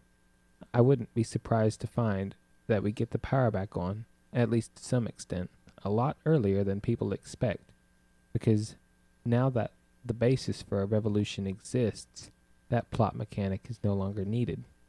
Next, I wanted to talk about something that has been brought up in feedback before, and that's the idea that someone triggered the blackout to prevent something worse from happening. You guys have basically said that you can't imagine what could be worse than what is currently happening, and I think that's too narrow of a point of view. We have really only seen a very minute fraction of the world, and especially in light of this episode, where lots of working electronics are revealed. I think it's very likely that whoever did it at least believes that what they did was the right thing, and they are keeping an eye on things to make sure they don't get out of hand. Maybe the U.S. government was about to wield a power like this, and someone decided that it was too dangerous for them to have this power, so they pulled the plug on everyone as a preemptive strike. Lastly, I keep looking at the ratings for the show, and I have to say, I'm getting worried. Should I be worried, or am I being paranoid? I really like Revolution, and I really like your show as well, and I hate to see either one go away. I thought this last episode was one of the best ones yet, but the ratings were down again. Keep up the good work, guys." Andrew. So what do you think there? Well, I still believe that to do something like we saw with the worldwide blackout, that is a catastrophic event, and maybe somebody did think that they were doing the right thing or the best option. I'm not saying that couldn't be the case, right? But what I am saying, if that was the greater choice that could be made, I mean, what was the other option? Because this resulted in the death of millions, if not billions, of people. Right. And so I still stick with what I said. I mean, I don't think it's necessarily a narrow viewpoint, I think that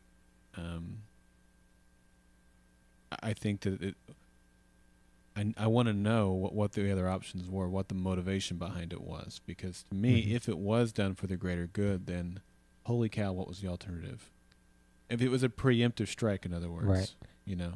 Well, I agree. And what could be worse than the power going out? And this is not even the premise of it, but wouldn't it be cool if it was actually Terminator and they just shut down Skynet? And so this prevents the robots from doing everything. Okay. All right. You know There what? you go. So that's the only thing I can It's think of is if plausible, I it's something suppose. that's going to attack humanity and Yeah. destroy humanity to prevent that. To me, it's just, I mean, to say that there's nothing worse than this just kind of makes me ask the question, well, I have a nuke. Yeah. And I'm going to nuke whoever I want to, but instead you nuke everybody. Right. Because you're using the same weapon, but you're using it on everyone. Yeah. And that, to me, may quote unquote level the playing field, but Sure. you're murdering billions of people. That's so. right. And if you think that it's going to result in a worldwide nuclear, cause and effect type of thing, then this is the better option. That's what I'm saying. If this was the better option, then holy cow, what was the other option? Right. And it has to be something rather just devastating. Right. Like world ending, not just world crippling. Right. So Exactly. He also talked about the ratings, and the ratings are slipping a little bit more each week. They're still doing very well. They're still over 7 million. It was over 8 million when a couple weeks ago. So, and it did even the episode when all of the New England area was without power was more highly rated than this episode was, which I was surprised by. It obviously cannot continue in a downward trend, but it's not in a downward spiral at this point, so I'm not worried. It's going to, it will usually kind of, hopefully, I say usually, but that's not always the case, but we'll find a kind of a happy, here's our audience right here. Right. Obviously, we don't want it to continue to slip, though. So tell all your friends to watch and tell them how good of a show. Tell them it's getting better. For those of you like me who have friends that gave up on the show after 3 episodes, 4 episodes, 5 episodes, get them back into the show during this break. Say, hey, just watch the show up to the the episodes that we have before the break. If they can walk away from the show after what we will have seen at the end of the break, and I'm assuming that there's going to be some amazing stuff happen in the next 2 episodes. If they can watch all the way through to that and then still say, you know what, Revolution isn't the show for me, okay, fine. But I still think that after you've got to give a show, 4 episodes, hopefully 6 or 7 episodes, because you mentioned, and some of our other listeners mentioned, some of the differences in Charlie this last couple of weeks, really. That very well could be the writer's reaction to the audience, and to say, okay, we're going to kick her back a notch. We've got these other areas of the story we want to tell anyway. You know what I mean? So for those who might have left the show because Charlie was getting on their nerves, come back, check out the show. And so that's my advice. Share the word about Revolution, how much better it's getting. Try to get those people back into the show during the break. Yeah. Okay. He also mentioned just Revolution being the actual key, and I like that. I think we've mentioned that briefly, but it's really not something at the forefront. So I appreciate him bringing that up, kind of reminding us all. Yeah. What the show is probably really about. So. That's right. That is the name of it after all. All right, let's get into some audio feedback. We did get some of that this week, and we're going to kick it off with Brandon. Hello, Revolution Podcast. This is Brandon from Rhode Island, a.k.a. Pendant of Pie. I was rather excited when I found out that you would be recording this week's episode on Thursday instead of Tuesday. This meant that I may actually be able to be in the chat room during the live show, as I have a class when you normally record on Tuesdays, and that I can actually call in some feedback, since I will have had time to actually watch the episode, since I am unable to watch it on Monday nights. As a note, though, some of my comments may be slightly outdated, as I am rather far behind on listening to the podcast. Anyway, on to the points that I have. 1. Jeremy, welcome to being part of Golden Spiral Media. One of the advantages of listening to the podcast many weeks after it has been recorded is that I have seen the subsequent episodes. This being said, it is a joy to listen to how accurate most of your predictions seem to be. For the first 2 episodes, your predictions were almost exactly spot on, with, I believe, one exception. Keep up the good work in terms of predicting every single twist that happens on the show. It is rather enjoyable. B, I have noticed an interesting trend in terms of the interviews that you conduct. It seems that everybody that you interview during the week has had something rather unfortunate happen to them in the previous episode, whether it be kidnapped or killed off entirely. Is this intentional on your part, or do the producers somehow realize who you are going to be interviewing and have some catastrophe fall upon them in the previous episode? It is an interesting question which I look forward to hearing the answer to. Third, a comment on the actual show. Personally, I thought that the show got off to a rather rough start, in my opinion. Although by episode 4 or 5, it picked up considerably, and I am thoroughly enjoying it at the moment. However, I do hope that they wrap up the plot line of rescuing Danny sometime in the near future. One of the things I didn't like about the TV show Falling Skies was that they devoted too much time, in my opinion, to rescuing some character, week after week after week. At this point, I am anticipating that they are probably saving that for the mid-season finale, if they have one, but I am also looking forward to the future when we can move on to some other plotline. That being said, I'm enjoying the show, both the NBC version and yours. And that's it. He ran out of time and it cut him off. Sounded like he was wrapping up anyway. Yeah.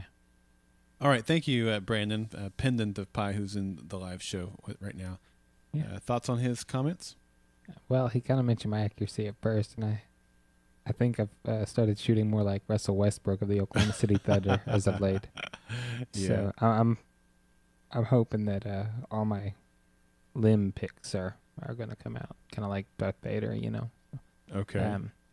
He mentioned something I thought was kind of funny, just with the interviews. That was funny. I wish that they listened to our podcast so they could plot our interviews and that they would give us interviews every week. Yeah.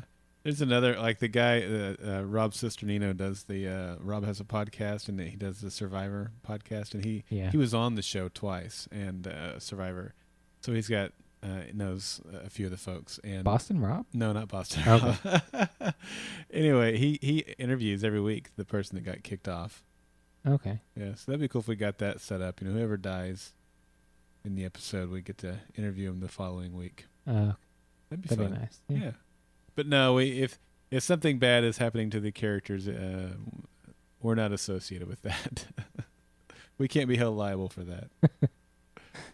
Yeah. He also talked about the plot line with Danny and getting rescued.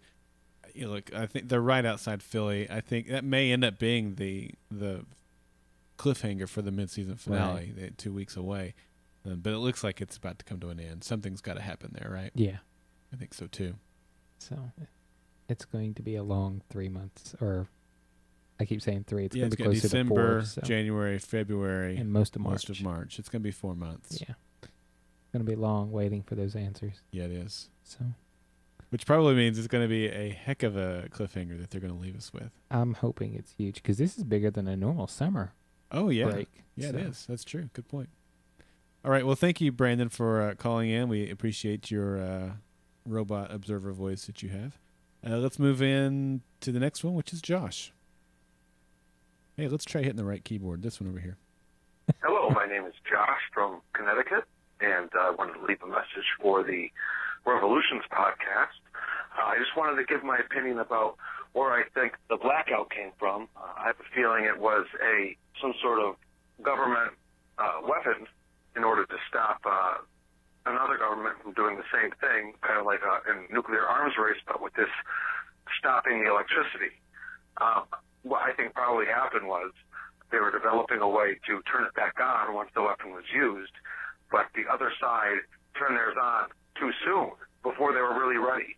So what we end up having is both sides launching their electrical turning off attacks, and only a few people in the United States were really prepared with those pendants.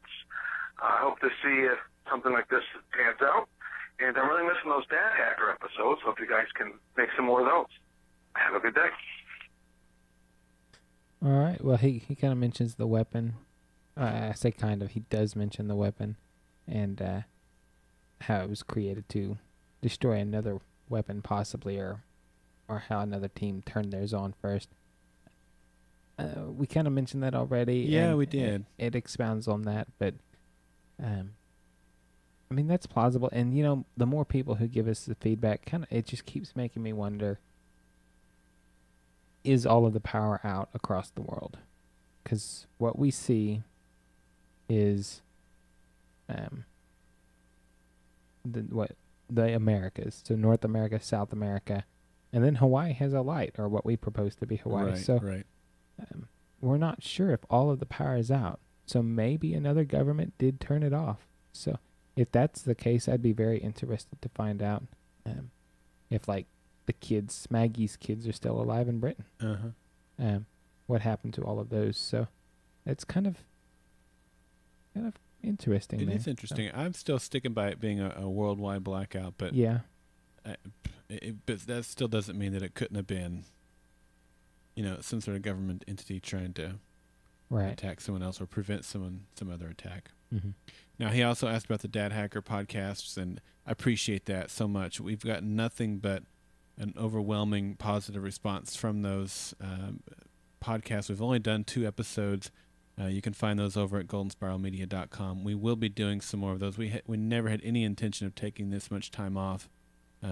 What happened was our schedules, mostly Clint's. I mean, not to lay the burden on him for this, but we do them together, and that's a podcast we will do together. And so probably after Fringe wraps up, because he'll have more time just because of that. But we're going to try to reschedule some things and juggle some things so we can do Dad Hackers. We love doing Dad Hacker.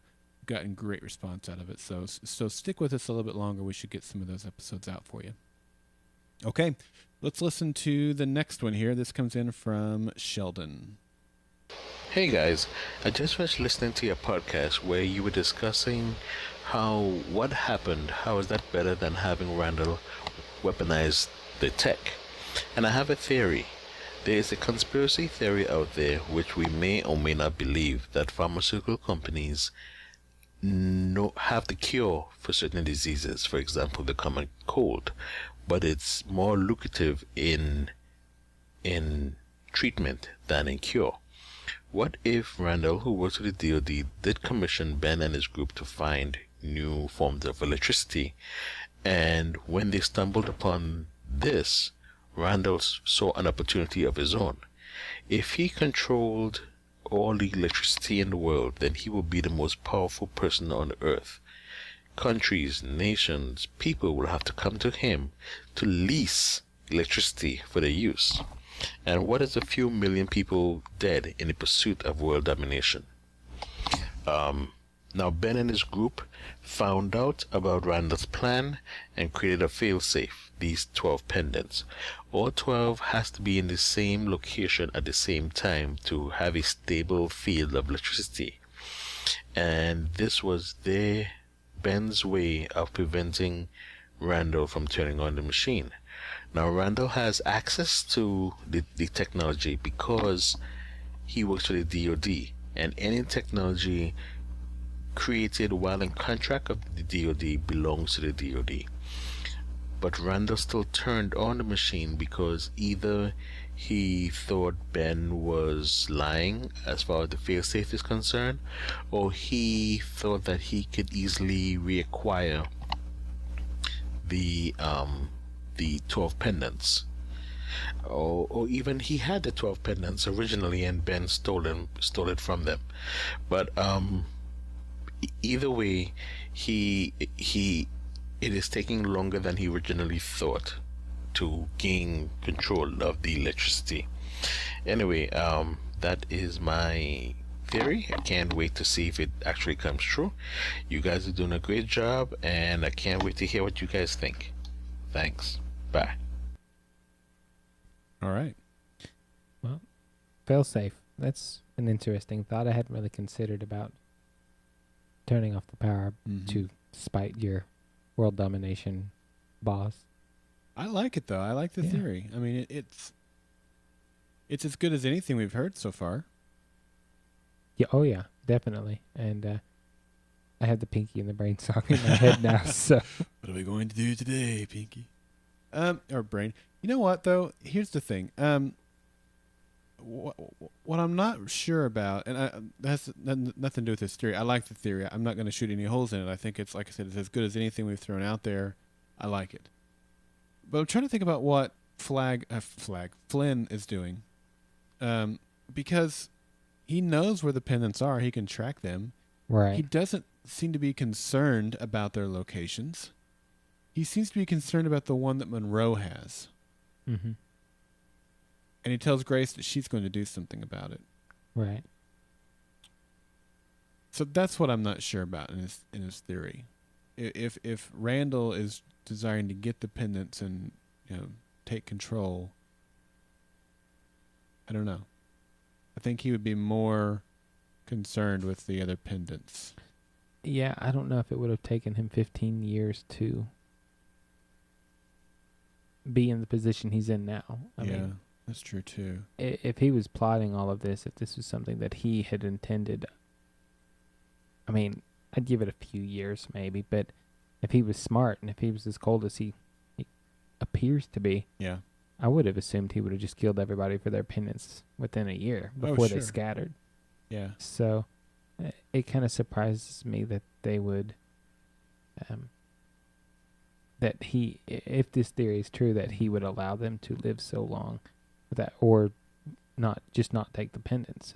Although if he can only see where they're located by being in the Batcave, and he has to go trek halfway across the country to go get it, but he can't monitor their location because if he doesn't have a portable, I mean, he's got a pendant on him, so he could conceivably come up with some sort of portable tracking device. I don't know. But now that he has Grace, he can force her to go do some things maybe. Mm-hmm. I don't know how much he's going to be able to force her to do anything, though. I don't either, because I think she'd be looking to leave as soon as she and had if an he's not opportunity. there, what's he going to do? So he'll probably take her pendant, but which will nullify probably a bit of her capabilities. Right. But, I don't know.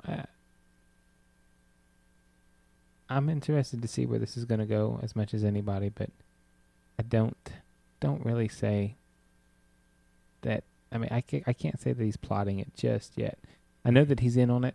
Yeah. I know that he's definitely culpable with part of it, but I can't say that he's pretty much the sole responsible party for the entire situation. Yeah. So, but I do like the idea that somebody else is trying to prevent him from taking over. So I like that too. We'll find out. I think, we will, and I'd like to see.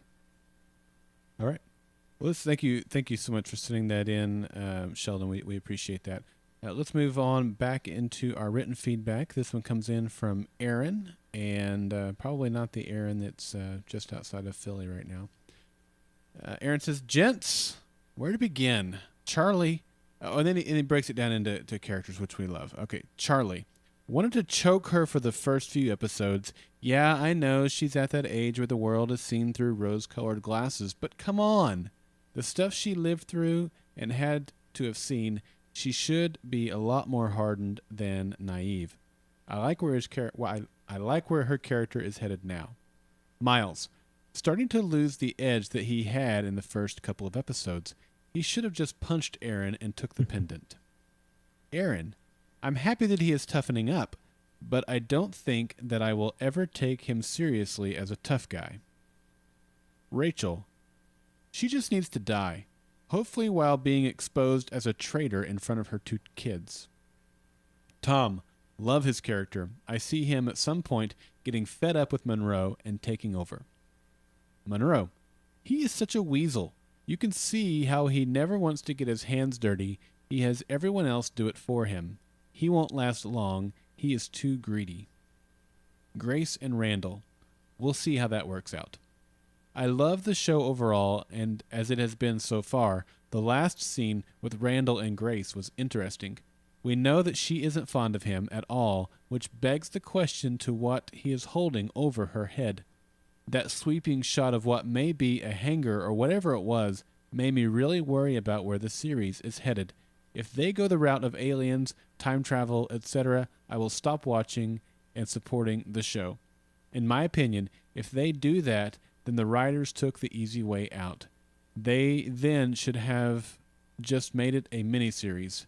I hope that with the exception of the blackout equipment, pendants, and whatever else they introduce, they stay with a semi-believable, realistic level of technology. Looking back at the last scene again, it reminds me of a nuclear reactor. Well, that's all I can think of here at work. Have a great podcast tonight. Very respectfully, Aaron. So, he said a hangar there, and then he looked back at it and said a nuclear reactor. I'm still sticking with some sort of, collider, Right. a particle collider, or accelerator. But, we're not really sure what it is. I don't think it's in a hangar for alien. I don't think they're going aliens at all. Do you? You No, did say possibly time travel. As much as I think time travel would be fun, and to me it wouldn't ruin the show, I think aliens would.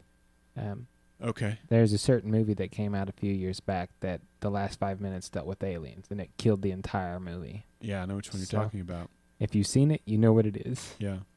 It's one of my son's favorite movies, unfortunately. I'm sorry. Yeah. So you get to watch it and be reminded every day. No, he doesn't watch it very often, thankfully. But if we're going to watch any of that series of movies, if he gets to pick, it's going to be that one. Okay. Yeah. So we'll find out. I'm with Aaron here. It just keeps getting more intriguing each week. Yeah. I liked that he does not like Rachel. I find that interesting. I want to know more why he doesn't like her. Yeah. Is it just because she's helping them? Yeah, you brought that question That's up. a good question. Because he just wants her to die, so he wants her off the show. Yeah. Yeah.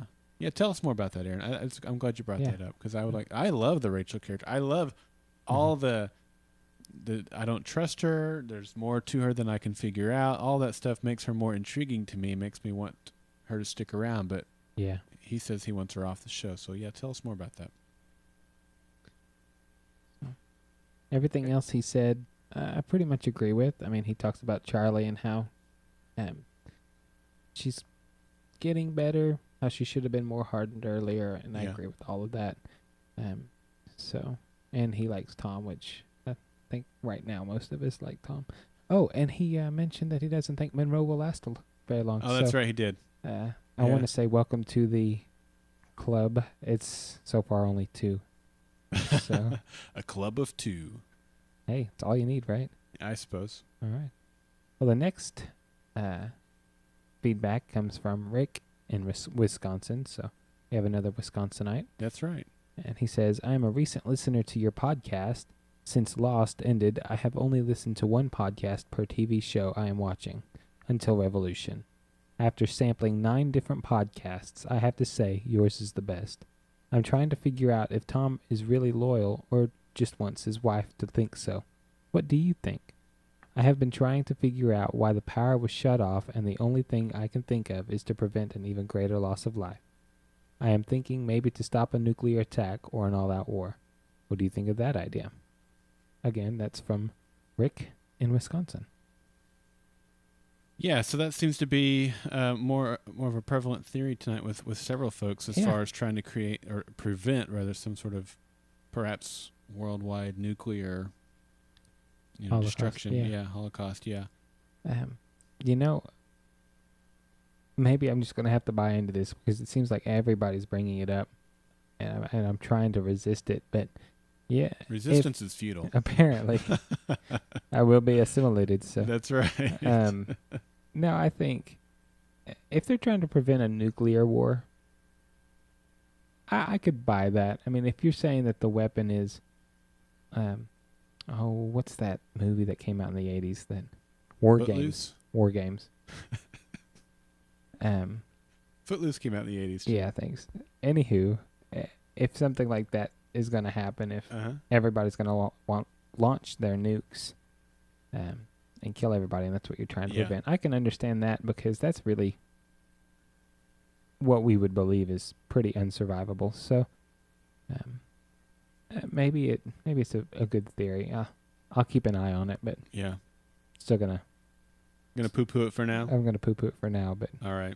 I'll file it in something other than 13. So. Well, Rick, I want to say thanks for your compliments about the show. We're glad you're enjoying it. We love doing it. We love coming and doing the live show every week with the live audience, and to hear you listen to several and stopped on this one means a lot. We certainly appreciate that and hope to hear from you more often. All right, let's move on to one more. Who is this from? This is from James. And here's what James had to say.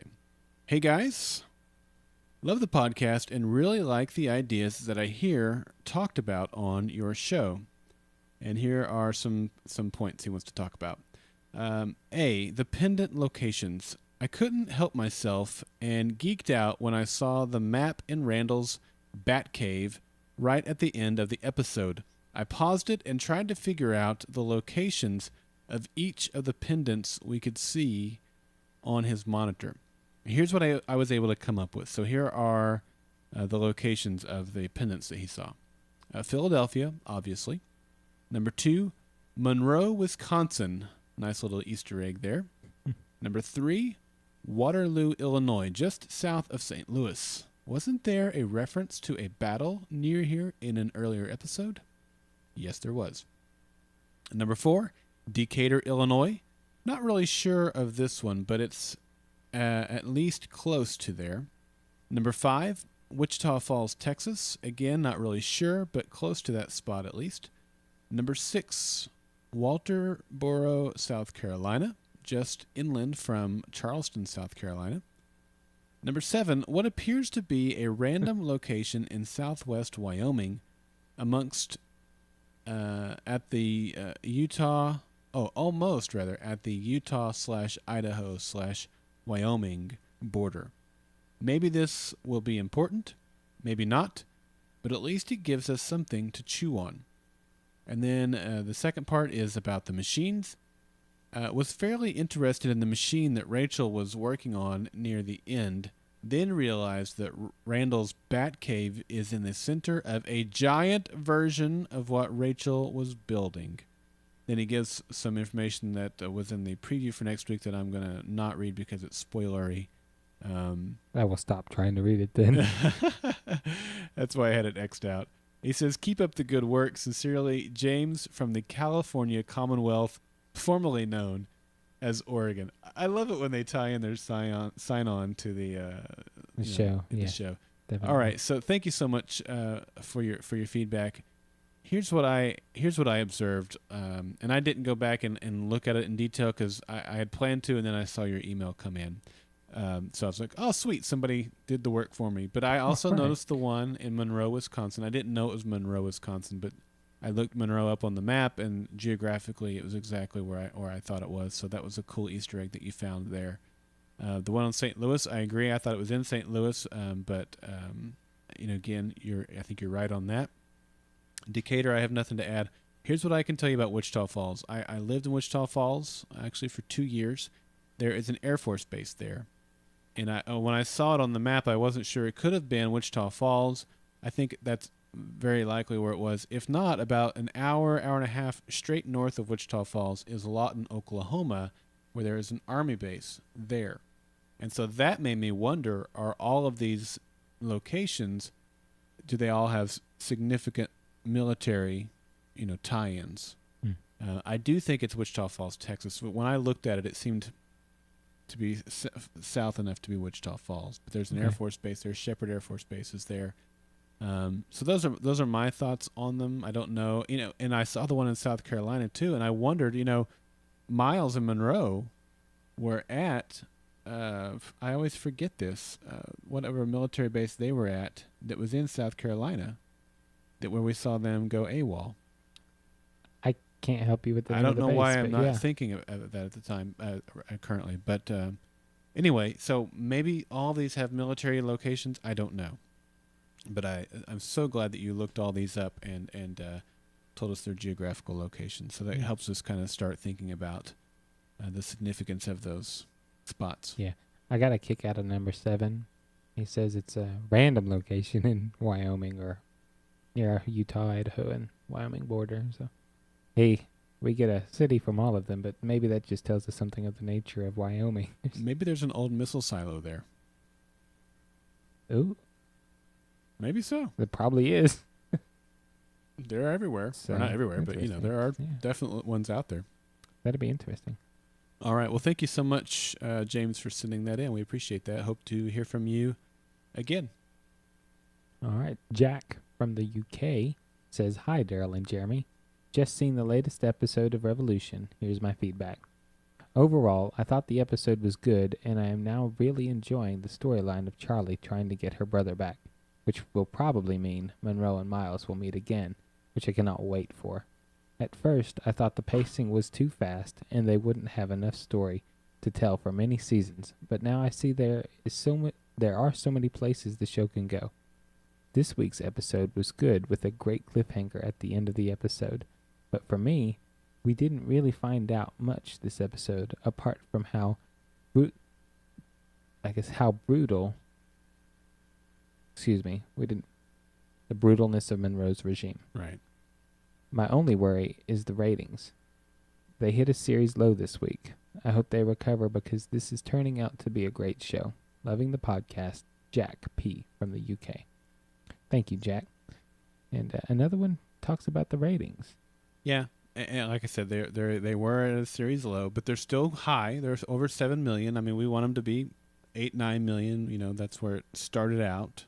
It was nearly 9 million, I think, or maybe a little over. But tell your friends how good the show has gotten. He talks about that, and how good the show has gotten, and try to get them back watching again. Right. So. Because I agree, it's getting better every week. Mm-hmm. And he brings up the Tom and Monroe thing, and I know I went out on a limb, said Monroe's going to die in 2 episodes. Not Tom, Miles, but I really would like to see Miles and Monroe meet. So, I think that's happening. But is it going to happen within these 2 episodes? Yeah, I think so. All right. Well, if they're there. They're outside of Philly. It's got to happen. That's true. We can't drag that out anymore. So maybe, I don't know, maybe my theory is a little bit more likely, but maybe it's not going to be Jason who kills him. Okay. I don't think it'll be Jason that kills him. All right. We'll read one more, and then we will get into some more audios. This one comes in from Dave, and he says, "Hi there, Jeremy and Daryl. My name is Dave. I've been listening to the podcast when I work out at night. Great stuff. I always look forward to the Star Wars reference every week.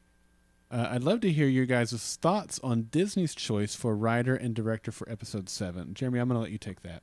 Well, I can answer that in the future, but I'm skeptical, but at the same time, optimistic. Okay. So, what he did the what's that movie he just did? It was kind of a kid movie. Dadgummit, I did some research on that, but yeah, I have no idea. I wasn't familiar with the guy at all. I was hoping Damon Lindelof would get it because he's a huge Star Wars fan. I love Damon Lindelof. I know he's hacked a lot of people off with Prometheus and Lost and stuff like that, but I would have really loved to see Damon behind the writing chair. Yeah. Did you find him? No, I'm finding all the other directors and more information. Is it Tom Hiddleston? No, wait.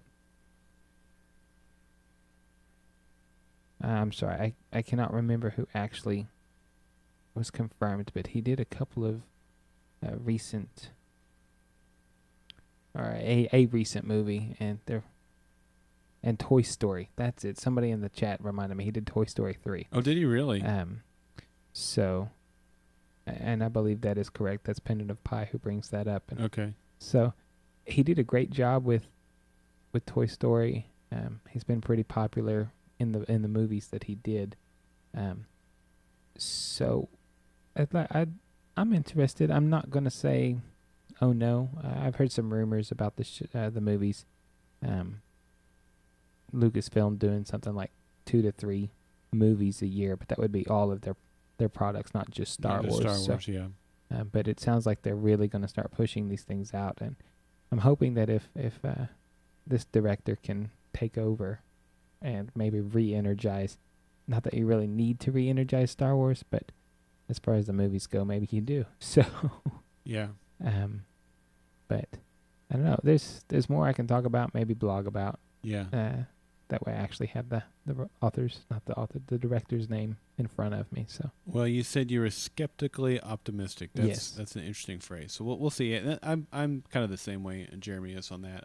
We'll see if he's able to breathe some life that I think all fans of the show would like to see happen, not just the kid fans of the show. Right. Yeah. Well, I mean, the kid fans that were around when it came out are right. us. That's right. So. Like my son loves the new ones, who's standing here waiting to tell me goodnight right now. But our generation didn't like them as much. So hopefully he can do something that all generations will embrace. I agree. Anyway, let's get back to the rest of his email. He says, anyway, feedback for Ties That Bind. I really enjoyed seeing Nora's flashback. I liked that she was kind of girly, but ended up being so tough. It was interesting that she and her sister both ended up as strong female types. I kind of saw it coming that Mia would betray them somehow, but when it happened, I actually was mad that they didn't see it coming. Miles should have seen that one coming for sure. I was surprised that Miles couldn't break the amulet. Must be something more to them than what we have seen so far. Also, I liked that Aaron stood up to Miles again when Miles gave him crap for letting it get stolen. I was also glad to see Jason make a move toward leaving the militia, or at least try to do something to help Charlie. Personally, I think Jason will be joining up with the good guys in the next couple of episodes, fairly soon anyhow. The scenes where Tom and his wife are talking are super interesting because it sheds light on Tom's future, I believe. I can imagine Tom making a power play to get rid of Monroe, but I was surprised to see that his wife seems to be pushing him to be something a little more evil than what he currently is. I keep thinking that Tom will make a move to overthrow Monroe, but will fail because of the timing of Jason's leaving to defect to Miles and Charlie's group. I think Jason's decision will basically ruin Tom's chance to get rid of Monroe, and I think that it will cost Tom his life. However, I think Tom's wife will survive and probably become a bigger villain. Just a thought. Looking forward to hearing the podcast. I was bummed on Tuesday, Dave. Sorry you were bummed on Tuesday, Dave. Sorry we made you wait till Thursday. It's an interesting thought that Jason's going to defect. It's going to cost Tom his life. Will push Julia into a more of a villain role. I mean, I think that's completely plausible. I hope not, because I like Giancarlo Esposito, and I want him to stick around for a long time. I like his theory. It's when it comes to Tom and Jason and Julia. I like it a lot, but kind of like you said, I really like Tom's character. I want to see it develop. But I mean, you've mentioned you like Monroe. Yeah. And you'd probably want to see him develop. So yeah. Pretty much what it comes down to is somebody's going to die. And we don't want it to be anybody. Right. We need to create a character. Maybe it'll be Mia. Yeah. So somebody we aren't attached to yet. I don't know that somebody has to die. Not at this point. Well, it's getting kind of, I don't know. I think somebody does. To keep it moving, maybe I'm a George R.R. Martin fan a little too much when it comes to how willy-nilly he just throws people and kills them off. Yeah. You love a character. Don't, because they're going to die. So, I don't know. So, I think that something's got to happen at this cliffhanger that will change the scheme. That I think a lot's going to change when we come back in March. So I think something's going to drive that. We'll see. I don't know. I still don't know that somebody has to die. I mean, that would definitely seems they have like no it could. choice. No, I don't think so. There's always a choice, Jeremy. Yeah. All right. Well, we're going to choose to play Chris's feedback at this time. All right.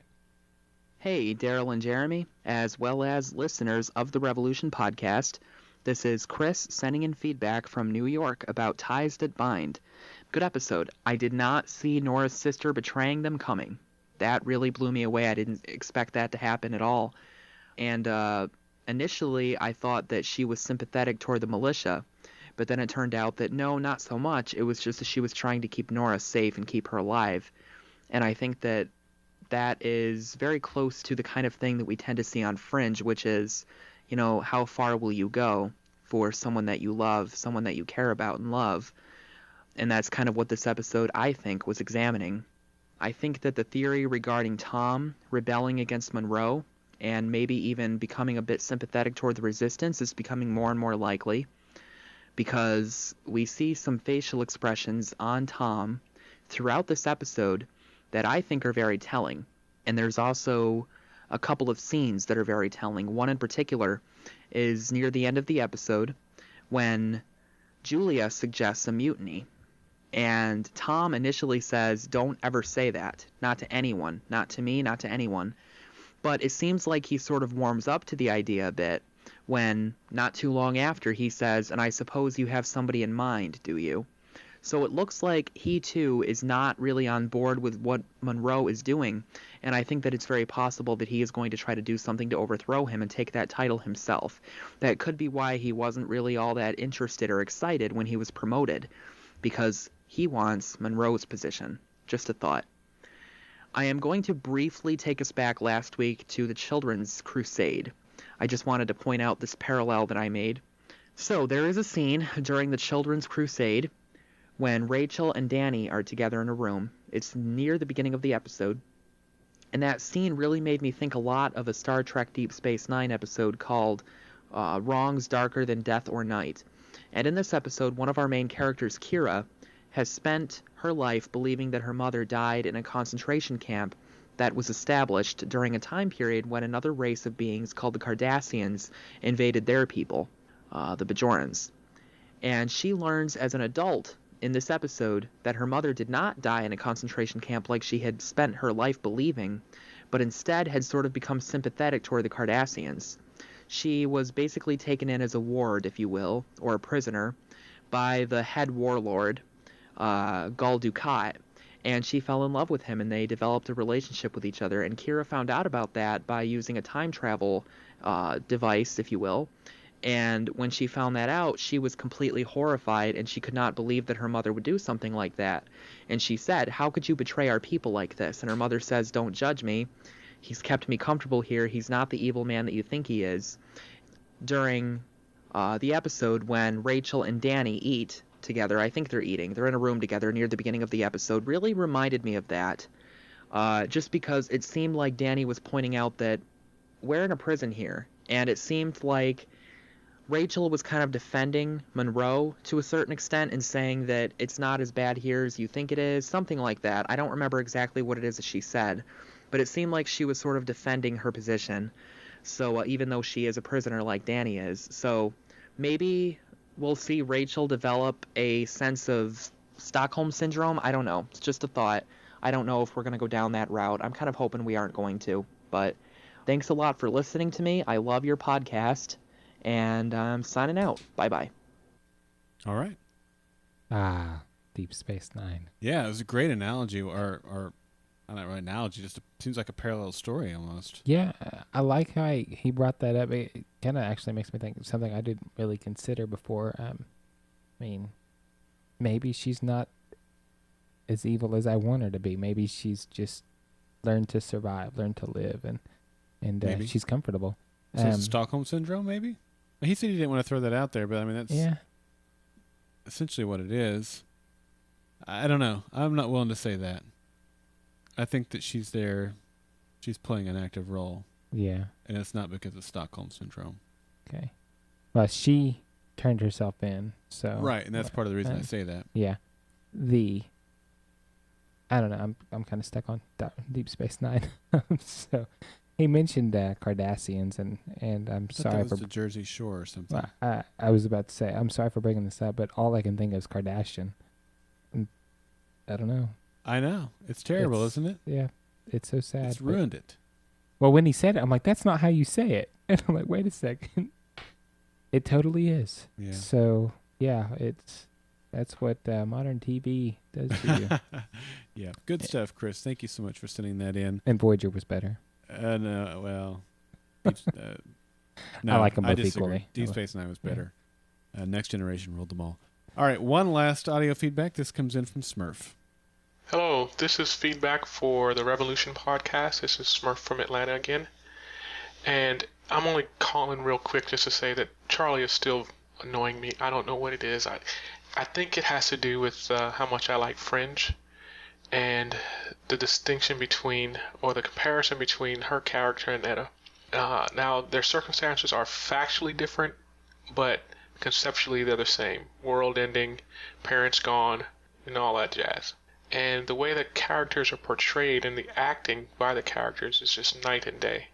There's no comparison between the Etta character and actress, and the Charlie character and actress. If Charlie had more Etta, it would be much, much better, I think, and I could get with her a little more. But anyway, thanks for the podcast so far, and the show overall is good. Charlie just annoys me. Well, thank you, Smurf, for saying that in. And God, there's no question that the Etta character is a character that I enjoyed more, have enjoyed more than Charlie. But I don't know if it's a difference in the actresses or a difference in the way that they want the characters to be portrayed, or what it is exactly. But yeah. But anyway, I appreciate the insight and the opinion. Yeah. 3 lines. Poor thing. Huh? She had 3 lines. So. Did she? I didn't something count. like that. Something like that. Yeah. So, I liked her scene with Nora. That was up for quote of the week too. I mean, that was a good scene. All right, a lot of feedback. Thank you guys so much for sending your feedback in. If you want to send in your feedback, you can call us on the Golden Spiral Media Voice feedback line at 304-837-2278. You can call us. That was the number. You can go to the website and click on the Speak Pipe tab that's on the right-hand side. Leave us a voice message that way. And, of course, you can email us at feedback@goldenspiralmedia.com. All right, so let's get into our Twitter segment. I learned again, got the phone up, ready to go. The question this week was, will Tom follow Monroe? Will he lead a coup? Will he defect to another territory or do something else? So those are kind of the options that I mentioned earlier in the podcast that I saw him, that he had before him. Jimmy Olsen Blues said Julia is far too hot for Major Tom. Julia will die ASAP, as she is now considered a threat to the king. Android Omega says Tom is more loyal to his family than the Republic. Monroe isn't going away anytime soon. He will eventually overthrow Monroe, but not yet. Rev Fan Podcast says, looked for a minute like they were leaving. Thanks to Julia, I think they are staying put for a while. Test 315 says, I think Tom's still that scared, weak man. His wife's the ambitious one. He'll stay with Monroe until he's taken down. Browncoat Tom said Tom will follow Monroe, but will help out the protagonists when it is needed most. Cortexatron said Julia will use Tom like others did in the past. She will talk him into a coup that will be a distraction for her rebel motives. I like that. Alternacat says Tom will lead Miles. Tom will help Miles defeat Monroe. In return, Miles will help Tom become the new leader of the Republic. It's a deal with the devil. John Canref says Tom will help Miles defeat Monroe. In return, it's the same thing. Oh, I did it again. He was retweeting Alternacat. Yeah. I'm just not paying attention. Amun1221 says Neville wants power. He will make himself invaluable to Monroe and then strike when least expected. Jack Pierre Point says Tom will think about trying to overthrow Monroe, but in the end will not have the backbone to do it. Zeppelin Driver says Tom's wife convinces him to stage a coup, but he does it only with Rachel's help and a searing Led Zepp soundtrack. Nice. Blank of Pie says, as of now, he is loyal. However, I do anticipate an upcoming confrontation involving his wife with him and or Monroe. And finally, my name is Earl says, Tom will try to overturn Monroe and take control. A happy wife equals a happy life. Is that true, Jeremy? In my house, it is. I think most of our houses is. That's true. So, so good thoughts. I think most people feel like there's going to be a coup or some sort of overthrow, but not quite yet. Yeah. So, and they're probably right, but 2 weeks. 2 weeks. 2 weeks. That could be part of the cliffhanger. Yeah. Yeah. That'll make me mad. I'll be disappointed if there's not some sort of huge, massive cliffhanger.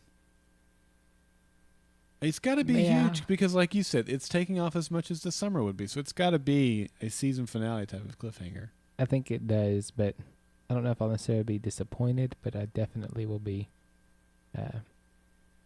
craving it either way. So. Yeah, definitely.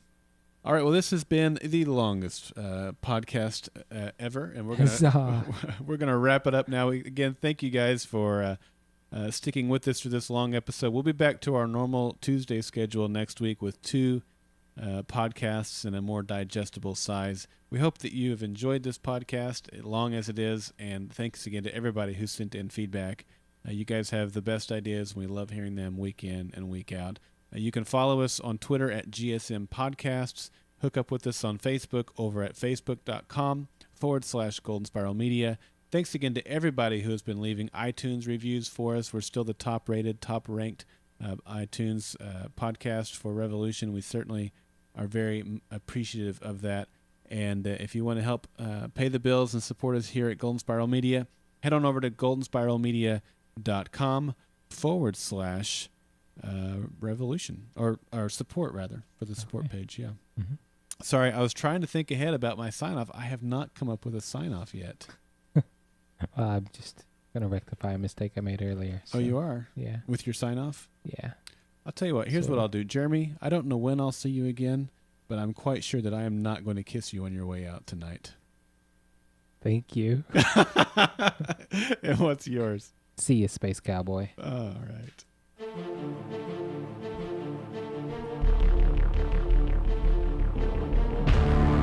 The Revolution Podcast and Golden Spiral Media are not associated with Bad Robot Productions, Kripke Enterprises, Warner Brothers, or NBC.